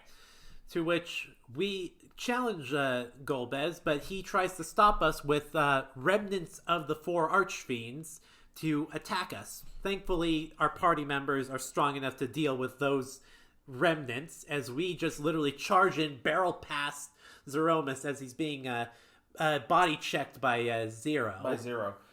There's also an earlier discussion between Golbez and Zero, in which Zero tries to persuade him to let us help him, and which Golbez refuses by his own void set nature. Yeah, he literally says, if you had the power to defeat Zeromus, then perhaps I could believe you. Right. Well, we'll have to prove that in the final trial of this, the Abyssal Fracture. Right. So this one, the arena for this is absurd, because not only are we fighting Zeromus basically in the core of the moon, but we're also seeing the dimensional fractures of Zeromus trying to break out into the source as there are rifts occurring around us in the boss fight. Yes, and this fight is more DPS based than it is tactics based, because the fight immediately starts off with a raid wide attack that brings you down to 1 and puts doom on you, and if you don't heal it all the way, you die. Right, which definitely puts a crux on the healers to do what they need to do. Yeah. I don't get why healers say healing isn't very good in this game. Healing is boring in this game. No, it is hectic as heck. Yeah. Hectic as heck, really? That's a line of the year right there. But it is intense, and it requires you to have focus and making sure that you are healing in the optimal way to make sure that no one is left with a status on them. Yes. He does something like the Big Bang and Big Crunch, which is just random AoEs everywhere. Yes. Which is really frenetic. He will summon an attack that basically will fire meteors at you, and you have to pull a tether as far as possible without overlapping with anyone else. Yes. There is a giant laser beam sweep attack where you have to get behind it and follow the laser as it moves around. Yes, I died to that one because I didn't realize the hitbox for that one was following so slow. Well, basically what's happening is there's a black hole that is building up in the back of the arena, and you have to follow the laser beam as the black hole is building, and you gotta... Yeah, you have to follow it perfectly, because it is a thread the needle situation on that one. Yeah, because if you get hit by that black hole, it's an instant death. Yes. So, yeah. You do, at the end of that fight, it is rather hectic, but it is very enjoyable at the end, though. Yep. At the end of the fight, you are able to go ahead and dispel Zeromus, but as we said before, nothing can die in the 13th. Nope, so it starts to come back, and so Y'shtola, Estinian, Ritra, and Golbez, Zero and Golbez show up to stop it, because we get an echo flashback where it shows that Zero has finally managed to convince Golbez that their path is the right one, that they can save the 13th. And Zero literally offers a bit of light to Golbez to show that it is possible. and because she holds that fragment from that she took from the first. Yes. And so Zero and Golbez works defense, protecting us from Zeromus' attacks, while Zero goes in for the kill, disrupting Zeromus and sealing it once and for all. We should mention that she does get knocked down and smothered in a flood of darkness, and she actually fights it back and goes full on paladin, which was what she originally was before becoming a Reaper. Yes, she her also her Reaper weapon was broken too in the middle of the fight. Yes.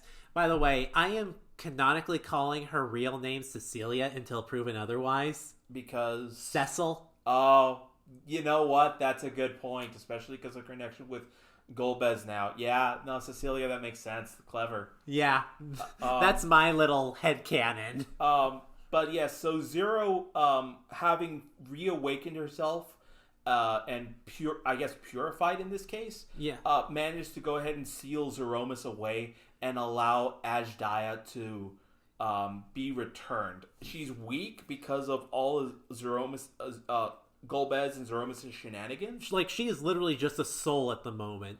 And in order to reconstitute her, Vritra literally gives up the eye that's been in Varshan this whole time to reanimate her and bring her back to life, which revives her as a cute little baby. Yes, she's got to start all over from level 1. Yes. And she does make cute little screes. It is very, very adorable. Nonetheless, Zero and Golbez are basically thankful for the party's intervention and for basically getting them on the right path to be able to rebuild their world. And hopefully, between the cooperation of the First, the 13th, and the Source, we will be able to restore equilibrium.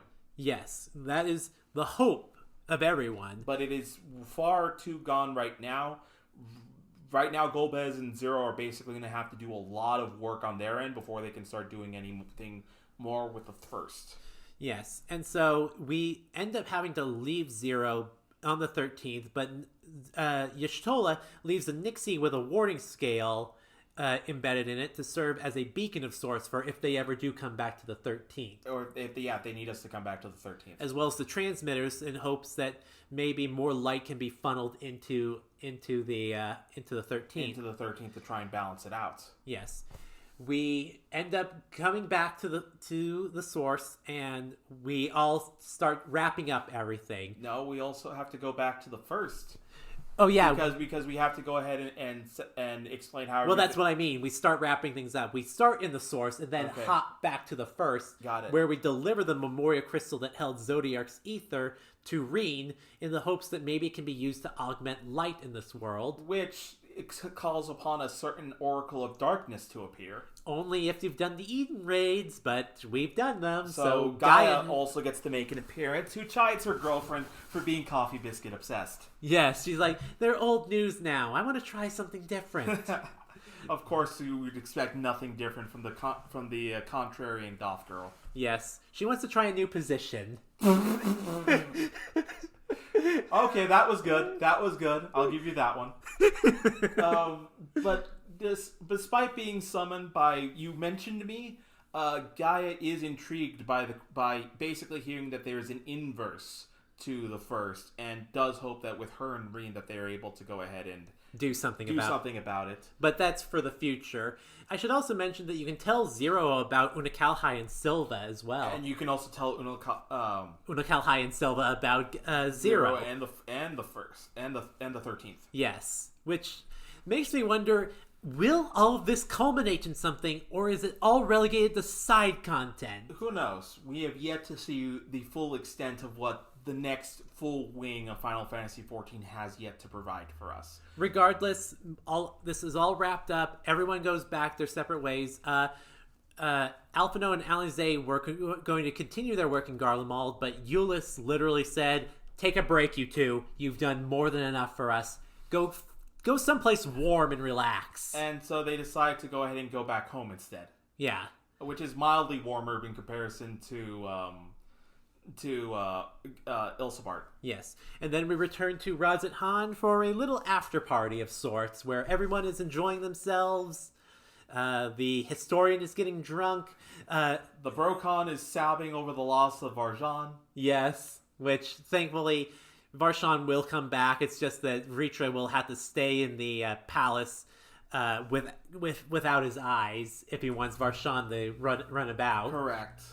But yeah, that will. But for the most part, that ends the main arc of Endwalker, as it were. Yes, and then we have a really short lead-in for Dawn Trail. Yes. So basically, remember that that long excursion that Aaronville said he was supposed to be doing? Well, he came back and he brought a guest. He came back much sooner than anticipated and came back with Wuklamat. Ah, Wuklamat. So we get introduced to Wuklamat, and Aaronville explains that he basically was dragged against his will, non-consensually, by Wuklamat because she is engaging in a succession rite, which each participant is to be bringing champions to advocate for them on their behalf. Aaronville happens to know the strongest of champions of Eorzea, and thus we are referred to this through him. The amount of glazing Aaronville apparently did is beyond reckoning. Allegedly, although he will deny it to his grave. He said it much more eloquently, which means he just glazed this up in a fancier term. Yes, of course. But despite that, Wuklamat is very much. Can we talk about Wuklamat right now? Because I feel like we can definitely do some discourse with her right now. She is very Goku coded. She is Nimona coded. She is at least 2.0.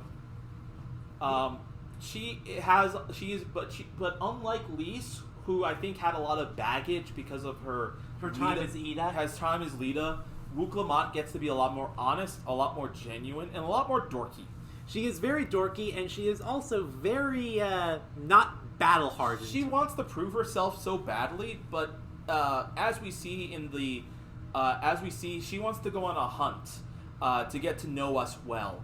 And so it just so happens that there's more chaos on the Isle of Ham that Aaronville knows of that we agreed to do for the forum, and we go along to the Isle of Ham with Alphino.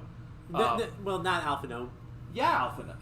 Raha and Kryl, but Kryl says she needs to make preparations before she can meet us on the Isle of Ham. Right.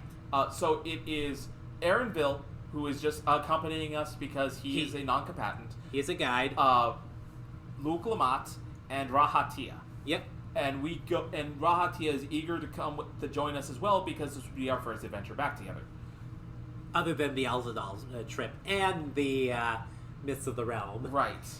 You've already had 3 adventures, dude. Are you satisfied yet? Or do you want something grander? More.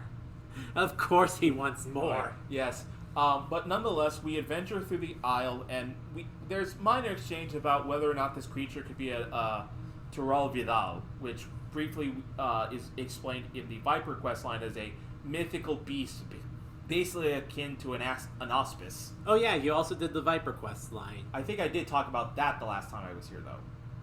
Okay, yeah, I think you did. Yes.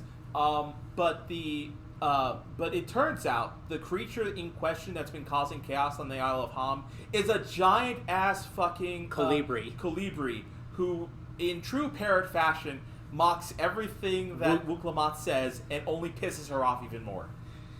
So we end up fighting the thing, and it's annoying. It's annoying. It tangles you up at one point, in which Wuklamat breaks you out, and then it tangles everyone else up, in which you have to break them out in a real time event. Yes. So we fight the thing. We knock it down. Wuklamat is a little shaken. She tries to brush it off as being cocky and confident, but Grahatia can literally see her hand shaking. Yeah, and Grahatia has lived a full century more than Wuklamat, so I think he would notice. Yes. Nonetheless, it turns out the Colibri isn't vanquished yet, but before it can go ahead and try and attack Wuklamat, Kryl appears on scene with a paintbrush of all things. She has actually changed jobs from a white mage to a pictomancer. And she shows off the pictomancer skills in aplomb, using it to finish off the Colibri. and thus allow us to go ahead and harvest it since we managed to put the beast down. Yeah.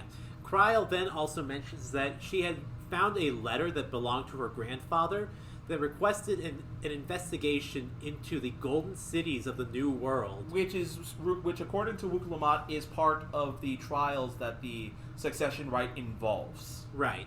And so she takes a look at the letter. She sees, my father didn't write this, but perhaps he dictated it. Because her father is the Dawn Servant, the leader of Tuliolal. And she does explain that while the signature is fake, the letter itself is real. Yeah. And so there are some questions regarding the effectiveness of how Galf Baldesian came into know the Dawn Servant to begin with. Yes, so there's questions to be answered there, and so Kryl wants to join them all on the excursion. But first off, before we even agree to go on to the excursion, we must feast. Yes, and so we join Wuklamat, Aaronville, and Co. at the last stand to go ahead and have a full variety of foods, including the roasted colibri and freshly imported from Rei'tan curry. Zero's curry, to be specific. Which, despite boasting that spices exist in Toral as well, poor Wuklamat vastly underestimates herself. There's a difference between Mexican spice and Indian spice. And then there's Indian spice that is conjured by black magic to sate a taste-deprived goth woman. Yes. We are dealing with the third one. And poor Wuklamat burns her tongue dealing with that. It's not a problem, I can handle it, she says as she's tearing up. Yep. Nonetheless, she does understand that she basically did literally get off the boat and literally say, hey, do you want to come fight for me? And thus gives us time to learn about Toral before making a final decision regarding joining her. She also mentions that there is at least one person who's vying for the throne that she cannot allow to win, who's threatening to invade Garlemald, of all things, if he's allowed to rule. Right. Which not a smart move. No, but there are dumber NPCs. Fair enough. I have issues with that character, but that is still probably one of the stupidest things, because we'll get to it when we talk about Dawntrail. Fair enough. We'll get to it when we talk about Dawntrail. The point is that we are actually encouraged to go read up on Toral before we go make a decision with Wuklamat. We learn about the food, we learn about the animals, we learn about Valigarmanda, we learn about Blue magic. Blue magic, which is also part of your lore, kinda. Yes, because although because your Roaring Smite's birth parents were blue mages, from Toral, he did not exactly have the finest memory of what happened to them, and so he's not really interested in learning blue magic. No, which is why he completely went into the Viper trade instead. Yes. That being said, you basically reconvene with Grahatia, who, upon talking with Kryl, basically they find out that there's still work to be done here with the students of Baldesian. And so Graha decides to stay behind and take care of the students. And allow Kryl to go ahead and go in his place to assist the Wuklamat. Allowing her to have her time to shine, which, depending on how people react, she did not get enough time to shine. Again, we'll deal with that more once we go into Dawntrail proper. We also, again, get the twins. The twins who are going to go visit their dad before going off to join us in Toral as well, because learning about cultures would help them better be able to assist Garlemald. Yes. Who also need to make amends. We also get clips of Thancred, who has been keeping an eye on us before reconvening with Urian J, and mentions that they have a job to do in Toral as well, although for a different employer. Also, we offhanded comment, Wuklamat mentioned she does have a sibling that went to the studium. Apparently he was he's a Mikote. He's a Mikote, but also a prince he would be a prince basically amongst the studium, but he chose to hide his identity. He explained the situation to Montaigne, who agreed that discretion was the better part of valor, and hid this fact from public records. Yes. And so, therefore, the man was able to become effectively an Archon, and then brought this knowledge back to Toral with him. Mm-hmm. And so we'll be encountering him in the future at some point. Yes, we will. And thus, basically, in agreement to go ahead and be Wu Klamat's champion, we decide to go ahead and make the sojourn to Toriolal. And that will be the next podcast that we do, because we've finished Endwalker now. All right. Credits have rolled. I think it's pretty... So, as far as what we anticipate next, I am going to be doing Viper as my class going into Dawntrail. We have not finished doing our respective solo playthroughs, going back through ARR after all the changes have been done thus far. Yes, I forgot to mention that I actually started up a side character that was a Lalafell that I've been going through ARR with. As a Black Mage, yes? As a Black Mage, yes. So, I don't think we'll be co-oping, but it's more just you and I are going to be going through our own experiences with ARR, and then bringing them back for what I would like to call things you would need, things to know before going into 14 presently. Because when you started with ARR is different when I started with ARR, which is different to when many people started with ARR. Yes, because I started ARR with no idea of how an MMO even played. I had some MMO experience, but not extensively, and even then 14 is kind of a different creature, especially from the way that everything was before.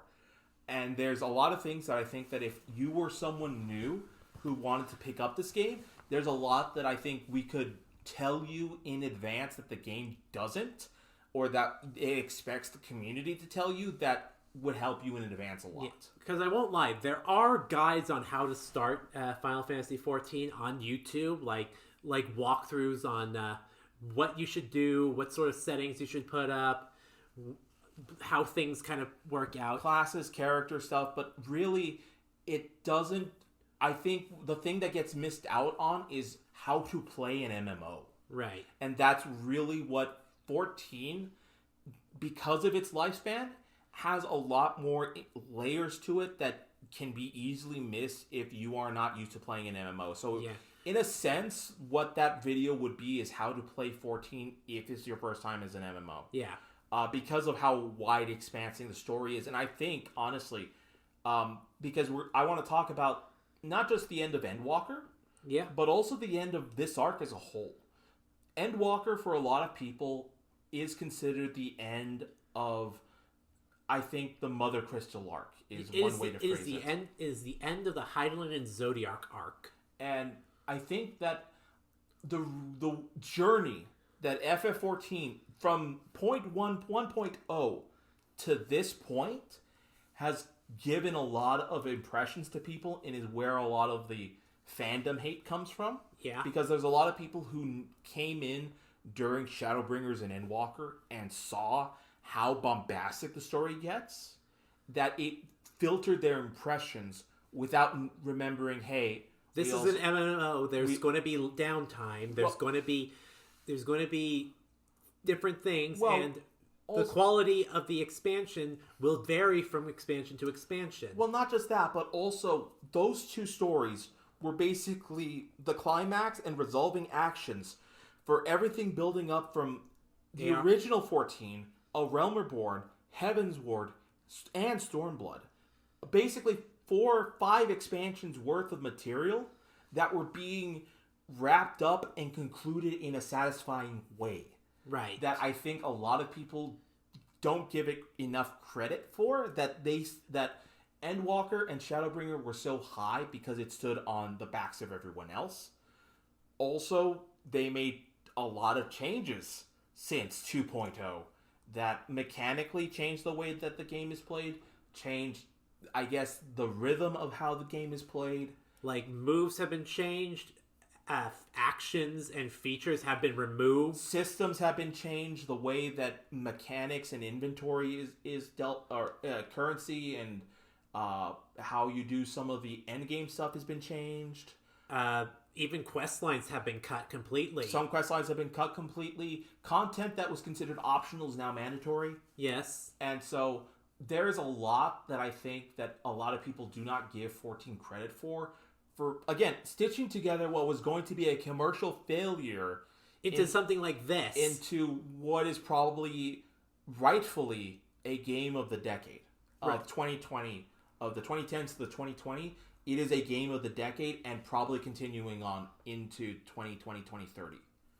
Yeah, I don't blame you. But I guess let me go back and talk about what do I think about Endwalker. Yes. What was your thoughts on Endwalker as a whole, and what did you think of the patch quests as a whole? The Endwalker as a whole is an amazing story, and I think it really satisfies the Heidel and Zodiac arc to a T, even after everything we learned in Shadowbringers.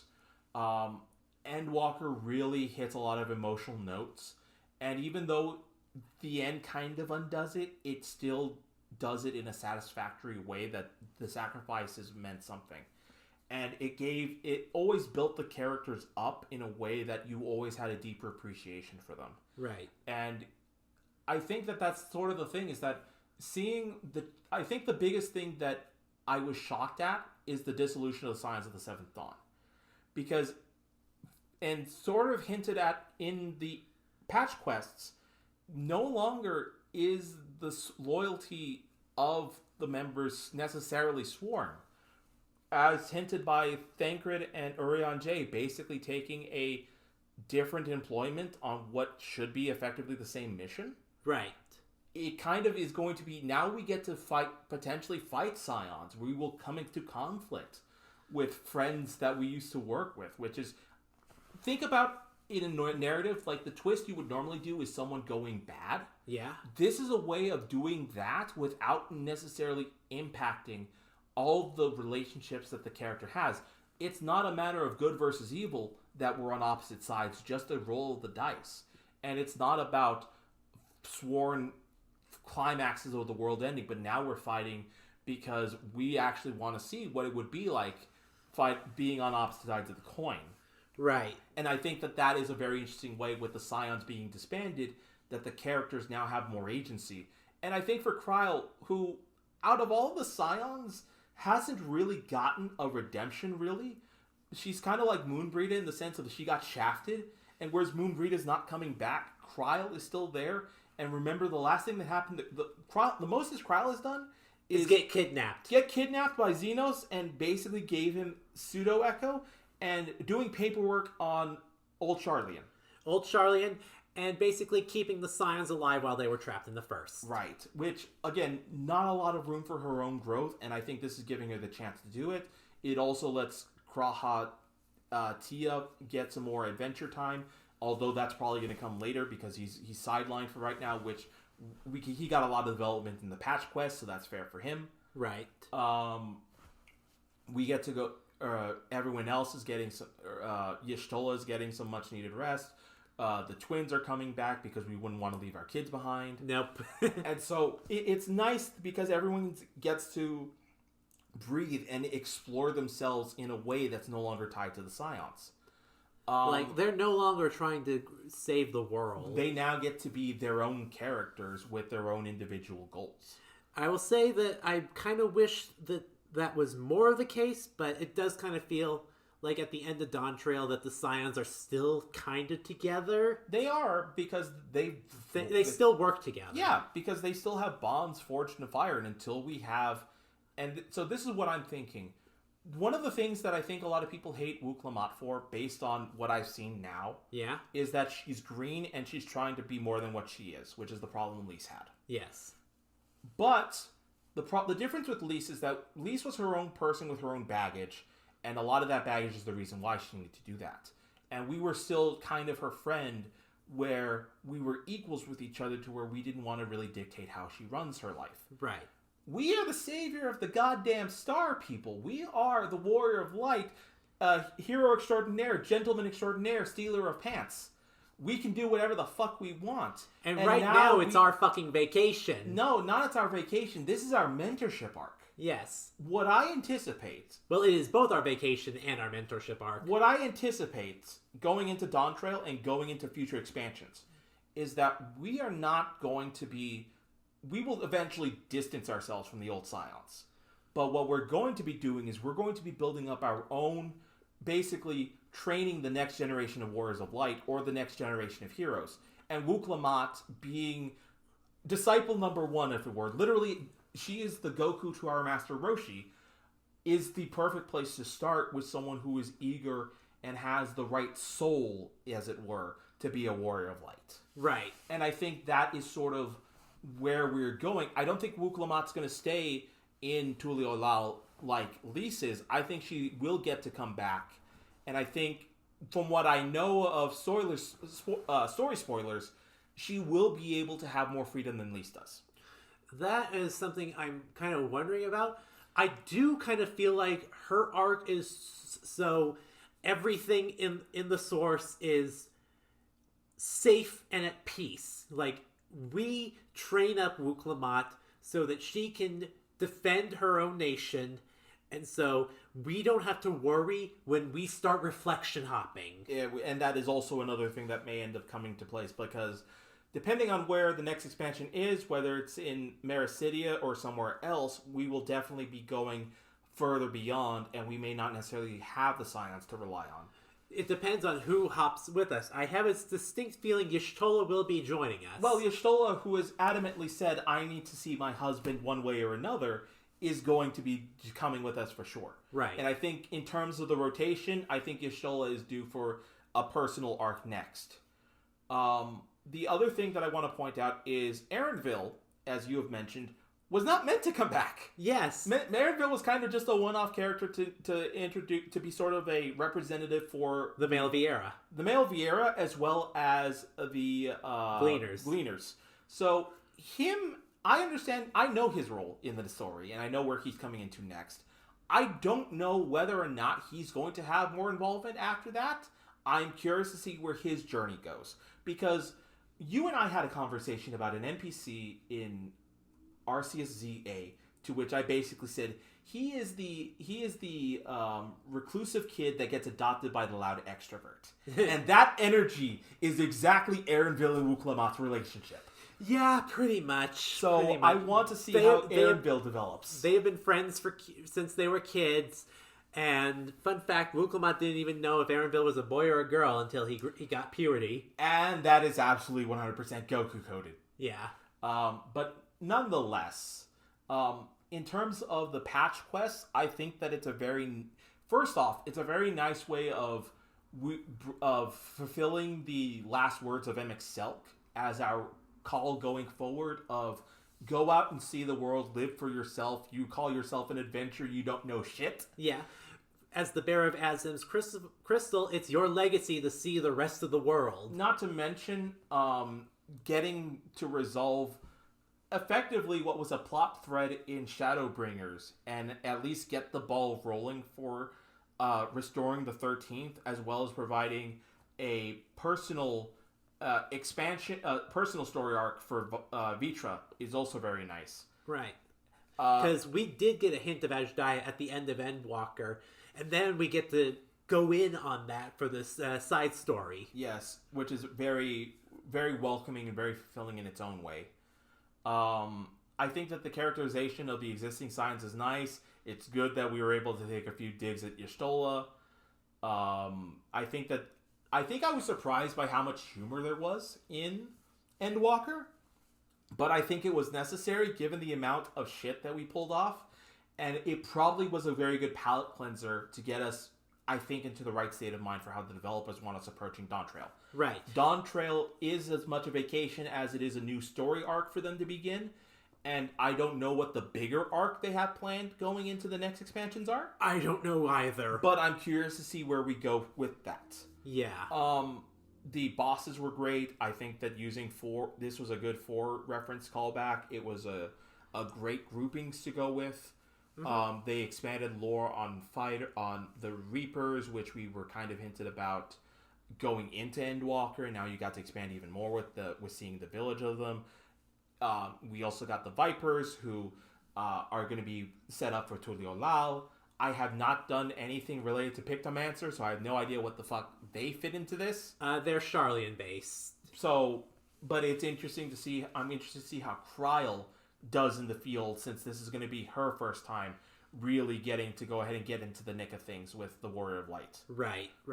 I think my last thoughts are that by this point, a lot of the changes that have occurred on a mechanical level are basically tweaks to try and simplify things for players who were... Because this is the point at which I think Yoshi P basically said, people have been getting too compliant, I'm going to change that. Yeah. And bear in mind, I have watched your Dawn Trail playthrough. Yes. You don't remember most of it. I don't remember chunks of it, but I know parts that are relevant.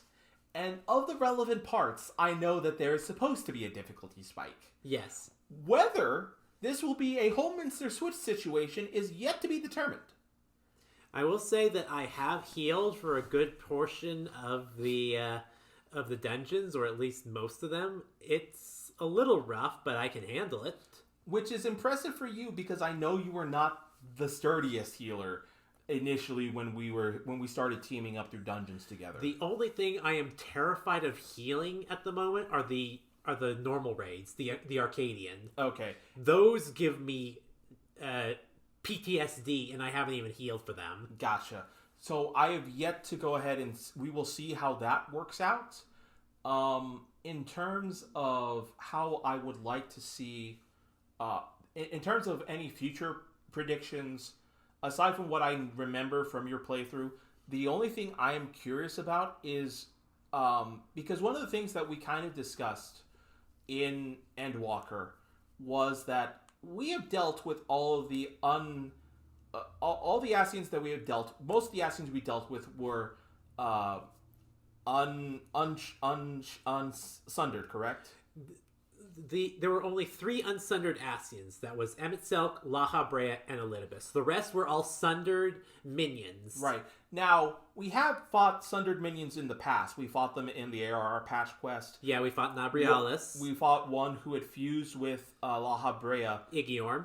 And we have seen shards of some of them in the first. Yeah. Logi.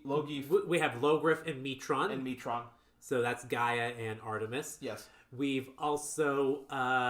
there's also, if you've done Eureka, another Ascian, Emerolith, has been wiped out because of the Isle of Val. But we know for a fact that other sundered Ascians exist. Yes. Because one of them is Fandaniel. Fandaniel was one of them. There's also Dudelaphon, Ultima, I forget the rest of them. But there's at least 4 Ascians that we do not know the locations of. So I'm anticipating those 4, vengeance or no vengeance, are going to become a play, because there's no way that they're going to... Either way, I kind of think that, like, with Ascians and those who are shards of Ascians, as it were, it's a justice situation in JoJo, which is to say, World has a way of bringing those forces to... Or is the rule of stand users. Stand users are naturally brought towards one another. The shards of Ascians who have dealt with one another in the past are drawn to each other. And Azim being Azim is bound to run into every single one of them. Yeah, pretty much. So we'll see what happens. I know you haven't seen me go through the patch quests. Yes. So I only know of the first patch quest boss because of how much of a bitch of it was. Yes. So other than that, I will go ahead and say that Ascians are definitely coming up in the future expansions somehow. I just can't explain how yet. Right. So we'll get to there when we get to there. For now, though, I think we've covered everything that we kind of needed to. Yes. So in terms of the release going forward, the plan is to release this mid-October, as far as I can tell. Yeah.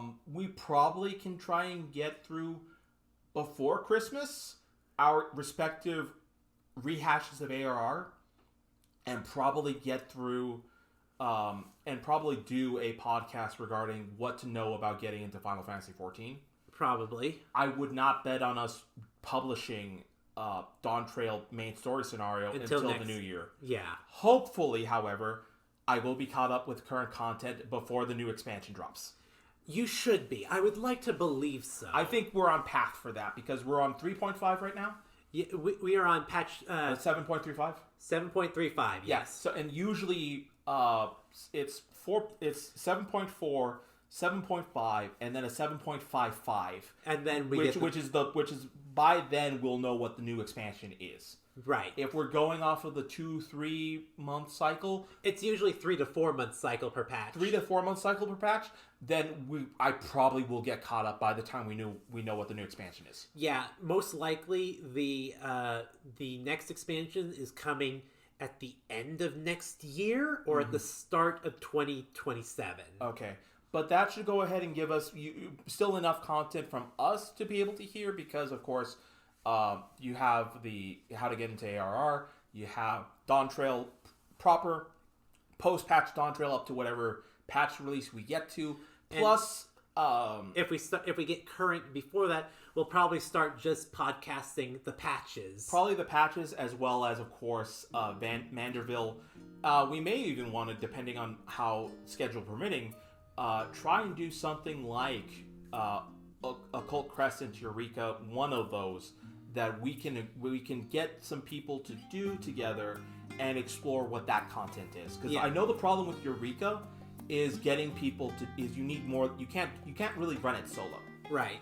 And so while Occult Crescent fixes that to a degree, that's probably one where we'd want to call some friends in to do. Right. And Island Sanctuary is one I know I can at least get one person to help me with that. I think Island Sanctuary is mostly a solo business. Okay. So it's just you just need to figure out how to do spreadsheets. How much of Island Sanctuary have you done? I've completed it. Okay, so then I probably can go ahead and join you on that, and then we can start talking about it. Right. But I think that concludes our business for today. It's been a long one, but I hope you've all enjoyed it, and we will see you all in the next one. Take care and have a good day.